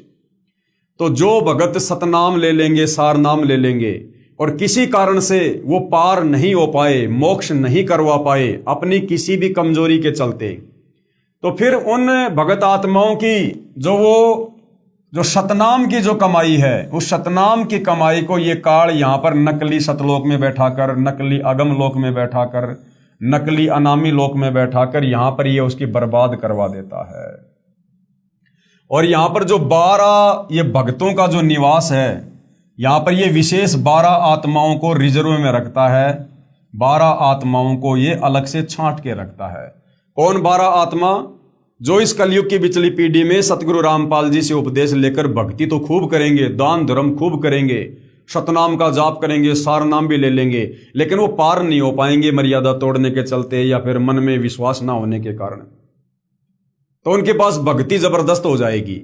तो ऐसे 12 भक्तों को ये सेलेक्ट कर लेगा और यहां उनको रिजर्व में रखता है। और इनका फिर ये कब इनका मिसयूज करेगा? जब कलयुग की बिचली पीढ़ी में फिर से वो कबीर भगवान आएगा तत्वदर्शी संत बनकर, जैसे वर्तमान में आए हुए हैं, और जब वो अपना ज्ञान प्रचार करेगा तो ये काल फिर इन 12 आत्माओं को यूज करेगा अपने एजेंटों के रूप में, अपने दूतों के रूप में। फिर ये काल भी इनको धरती पर नकली सतगुरु बना के भेजेगा। जैसे ये धन धन सतगुरु वाला है, या राधा स्वामी पंथ वाले हैं, या ये जय गुरुदेव पंथ वाले हैं, निरंकारी पंथ वाले हैं, अन्य जो कबीर पंथ में हैं, फिर इस प्रकार इन भक्तों को जिनके पास भक्ति खूब होती है, ये फिर यहाँ पर परमात्मा के विरोध में, यहाँ पर परमात्मा के इस ज्ञान में मिलावट करने के लिए और अपना अज्ञान फैलाने के लिए फिर ये काल इन 12 आत्माओं को सतगुरु बनाकर, पूर्ण गुरु बनाकर और यहां इस काल के लोक में भेज देता है अपने एजेंट बनाकर। तो ये इसका 21 ब्रह्मांड का पूरा एक चित्र बनाकर गुरुदेव भगवान ने हमें दिया है। एक विभाग के मालिक बनकर प्रभुता करते हैं कौन? ये ब्रह्मा विष्णु महेश एक एक विभाग के मालिक बनकर यहां पर तीनों लोकों में ये राज करते हैं। रजगुण ब्रह्मा, सतगुण विष्णु, तमगुण शंकर। तथा अपने पिता काल के खाने के लिए प्राणियों की उत्पत्ति, स्थिति तथा संहार का कार्यभार संभालते हैं। ये ब्रह्मा विष्णु महेश तो मैनेजर हैं इस काल के भोजन का प्रबंध हो रहा है। यानी भाई और बहनों, ये काल इस 21 ब्रह्मांड में कोई बिजनेस नहीं कर रहा, इसको कोई मतलब नहीं है। इसने जो गलती सतलोक में की थी, इसको श्राप लगा कि तू प्रतिदिन 1 लाख मानव शरीरधारी प्राणियों के सूक्ष्म शरीर से निकली वासना खाएगा। तो भाई और बहनों, यहां पर इसने अपनी भूख शांत करने के लिए, अपनी भूख मिटाने के लिए इसने दुर्गा के माध्यम से पूरा प्रपंच फैला रखा है ब्रह्मा विष्णु महेश की आड़ में। और ये केवल इस ब्रह्मा से रजोगुण के माध्यम से आप और हम जीवों से उत्पत्ति करवाता है। हम बेटा बेटी जो पैदा कर रहे हैं ना काम वासना के वशीभूत होकर, ये काल अपने भोजन के लिए करवा रहा है। हम काल की खुराक तैयार कर रहे हैं यहां पर, और कोई काम नहीं है इसका। ये अपना कर्म भोग रहा है यहां पर, अपनी भूख मिटा रहा है। ये तीनों प्रभुओं की भी जन्म व मृत्यु होती है। इन तीनों भगवानों की, ब्रह्मा विष्णु महेश की भी जन्म और मृत्यु होती है। तब काल इन्हें भी खाता है और इनको भी ये काल इसी प्रकार से तपस्या पे भून भून के इनके सूक्ष्म शरीर से वासना निकाल निकाल के खाता है। ये काल अपने तीनों बेटों को भी नहीं छोड़ता। इसी ब्रह्मांड, इसे अंड भी कहते हैं क्योंकि ब्रह्मांड की बनावट अंडाकार है। इसे पिंड भी कहते हैं क्योंकि शरीर यानी पिंड में एक ब्रह्मांड की रचना कमलों में टीवी की तरह देखी जाती है। एक मानसरोवर तथा धर्मराय न्यायाधीश का भी लोक है तथा एक गुप्त स्थान पर पूर्ण परमात्मा अन्य रूप धारण करके रहता है। यानी काल के 21 ब्रह्मांड में कबीर भगवान ने भी अपना एक राजदूत भवन बना रखा है। गुप्त स्थान है जो काल को जानकारी नहीं होती है, जिसको मिनी सतलोक कहते हैं। जैसे प्रत्येक देश का राजदूत भवन होता है, वहां पर कोई नहीं जा सकता। वहां पर वे आत्माएं रहती हैं जिनकी सतलोक की भक्ति अधूरी रहती है। यानी मिनी सतलोक में, जो इसी काल के 21 ब्रह्मांड में है, जहां कोई नहीं जा सकता है, वहां वो आत्मा रहती हैं जिनकी सतलोक जाने वाली भक्ति कुछ अधूरी रह जाती है। तो परमात्मा उन आत्माओं को बीज रूप में वहां पर रख देता है। जब भक्ति युग आता है, जैसे वर्तमान में भक्ति युग आ गया, कलयुग की पिछली पीढ़ी, जब भक्ति युग आता है तो उस समय परमेश्वर कबीर जी अपना प्रतिनिधि पूर्ण संत सतगुरु भेजते हैं। यानी परमात्मा खुद ही अपने प्रतिनिधि बनकर आते हैं, खुद ही परमात्मा सतगुरु की भूमिका करते हैं। इन पुण्यात्माओं को जो मिनी सतलोक में बैठाई जाती हैं, उनको पृथ्वी पर उस समय मानव शरीर प्राप्त होता है तथा ये शीघ्र ही सत भक्ति पर लग जाते हैं। जैसे आप और हम, ज्यादातर नहीं, जो भाई बहन तुरंत सतगुरु रामपाल जी की भक्ति को स्वीकार कर लेते हैं और जो दृढ़ होकर लग जाते हैं, वो आत्माएं परमात्मा मिनी सतलोक से भेजता है। तो आप और हम सब भाई बहन मिनी सतलोक से आए हुए हैं तथा ये शीघ्र ही सत भक्ति पर लग जाते हैं तथा सतगुरु से दीक्षा प्राप्त करके पूर्ण मोक्ष प्राप्त कर जाते हैं।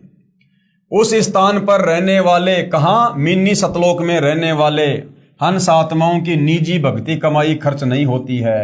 परमात्मा के भंडार से सर्व सुविधाएं उपलब्ध होती हैं। ब्रह्म यानी काल के उपासकों की भक्ति कमाई स्वर्ग महास्वर्ग में समाप्त हो जाती है, क्योंकि इस काल लोक यानी ब्रह्म लोक तथा परब्रह्म लोक में प्राणियों को अपना किया कर्म फल ही मिलता है। क्षर पुरुष यानी ये काल, इसने अपने 20 ब्रह्मांडों को 4 महाब्रह्मांडों में विभाजित किया है। जैसा कि अभी आपको वो चित्र दिखाया था, एक महाब्रह्मांड में यानी एक जो गोलाकार जो इसने बना रखा ना बड़ा सा, जो 4 बना रखे गोले, तो एक महाब्रह्मांड यानी वो बड़ा सा गोला, एक महाब्रह्मांड में 5 ब्रह्मांडों का समूह बनाया है। यानी छोटे छोटे इसने 5 ब्रह्मांड इस एक गोले में सेट कर रखे हैं, जिसको महाब्रह्मांड की संज्ञा दी गई है। तथा चारों ओर से अंडाकार गोलाई में रोका है तथा चारों महाब्रह्मांडों को भी फिर अंडाकार गोलाई में रोका है। 21वें ब्रह्मांड की रचना एक महाब्रह्मांड के जितना स्थान लेकर की है। और जो ये खुद रहता है ना 21वें ब्रह्मांड में, ब्रह्मलोक में, उसकी जो सीमा है वो एक महाब्रह्मांड के बराबर है।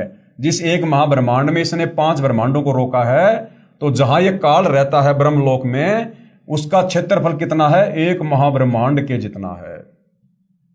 21वें ब्रह्मांड में प्रवेश होते ही 3 रास्ते बनाए हैं। 21वें ब्रह्मांड में भी बाईं तरफ नकली सतलोक, नकली अलखलोक, नकली अगमलोक, नकली अनामी लोक की रचना प्राणियों को धोखे में रखने के लिए आदि माया दुर्गा से करवाई है।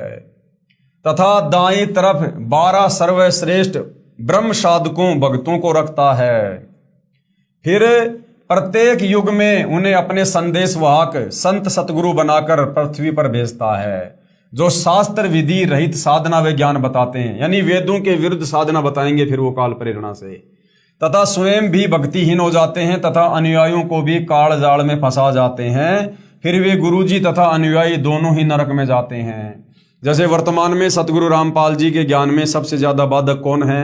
ये धन धन सतगुरु, राधा स्वामी, जय गुरुदेव, निरंजन वाले, ये निरंकारी पंथ वाले, ये नकली जो कबीर पंथ हैं, ये तो काल क्या करता है? उन गुरुओं को भी नरक में डालता है भक्तिहीन होने के बाद, और वो गुरु यहां आकर जो काल प्रेरणा से शास्त्र विरुद्ध ज्ञान बताते हैं, वो भगत भी नरक में डाल दिए जाते हैं।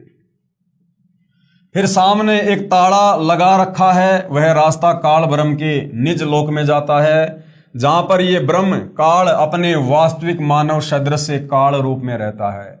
इसी स्थान पर एक पत्थर की टुकड़ी तवे के आकार की चपाती पकाने की लोहे की गोल प्लेट सी होती है, स्वतः गर्म रहती है, तपतशिला, जिस पर 1 लाख मानव शरीरधारी प्राणियों के सूक्ष्म शरीर को भूनकर उसमें से गंदगी निकाल कर खाता है।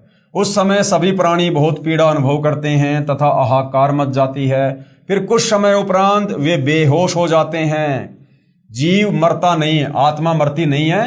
फिर धर्मराज के लोक में जाकर कर्म आधार से अन्य जन्म प्राप्त करते हैं तथा जन्म मृत्यु का चक्कर बना रहता है। उपरोक्त सामने लगा ताला यानी ब्रह्म काल केवल अपने आहार वाले प्राणियों के लिए कुछ क्षण के लिए खोलता है। यानी ऊपर जिस ब्रह्म लोक में ये काल रहता है, उसका जो ताला है, जो दरवाजा है, ये काल केवल उसी समय खोलता है जब जीवों को अपने भोजन के लिए अंदर लेना होता है, उसके बाद बंद कर देता है। पूर्ण परमात्मा के सतनाम व सारनाम से यह ताला स्वयं खुल जाता है।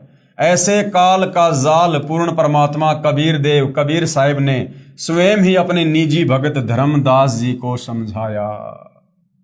तो ये है भाइयों और बहनों इस काल की साजिश, किस प्रकार से ये काल यहाँ पर अपने 3 पुत्रों और अपनी पत्नी दुर्गा के माध्यम से आप और हम सभी जीवों की खेती कर रहा है।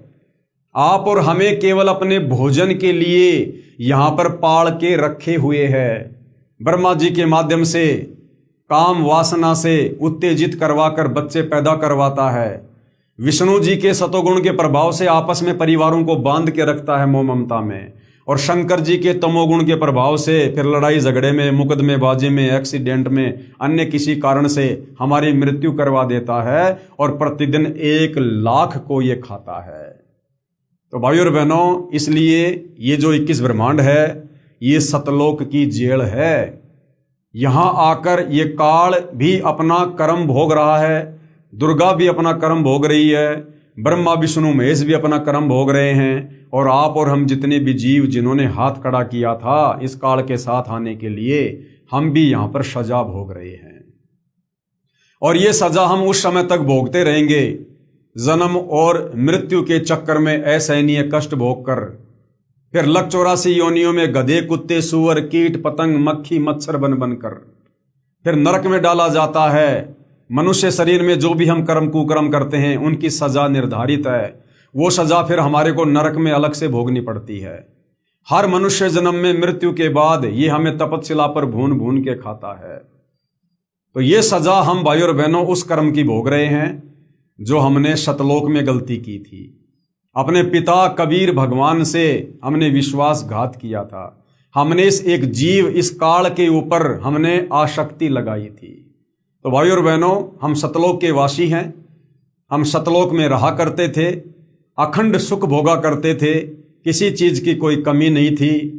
ना वहां पर जन्म था, ना कोई मृत्यु थी, ना कोई बुढ़ापा था, ना कोई रोग था, ना वहां पर कोई तपस्या है, ना गधा कुत्ता सुअर बनना है, ना लक 84 है, ना नरक भोगना है, ना कोई कष्ट है, ना पीड़ा है, ना कोई मानसिक टेंशन है, ना कोई काम धंधा करना, ना कोई राजनीति, ना कोई राग द्वेष ईर्ष्या मन मुटाव छल कपट चोरी जारी काला बाजारी मिलावट, कुछ नहीं है। वहां हम अमर थे, अमर अविनाशी।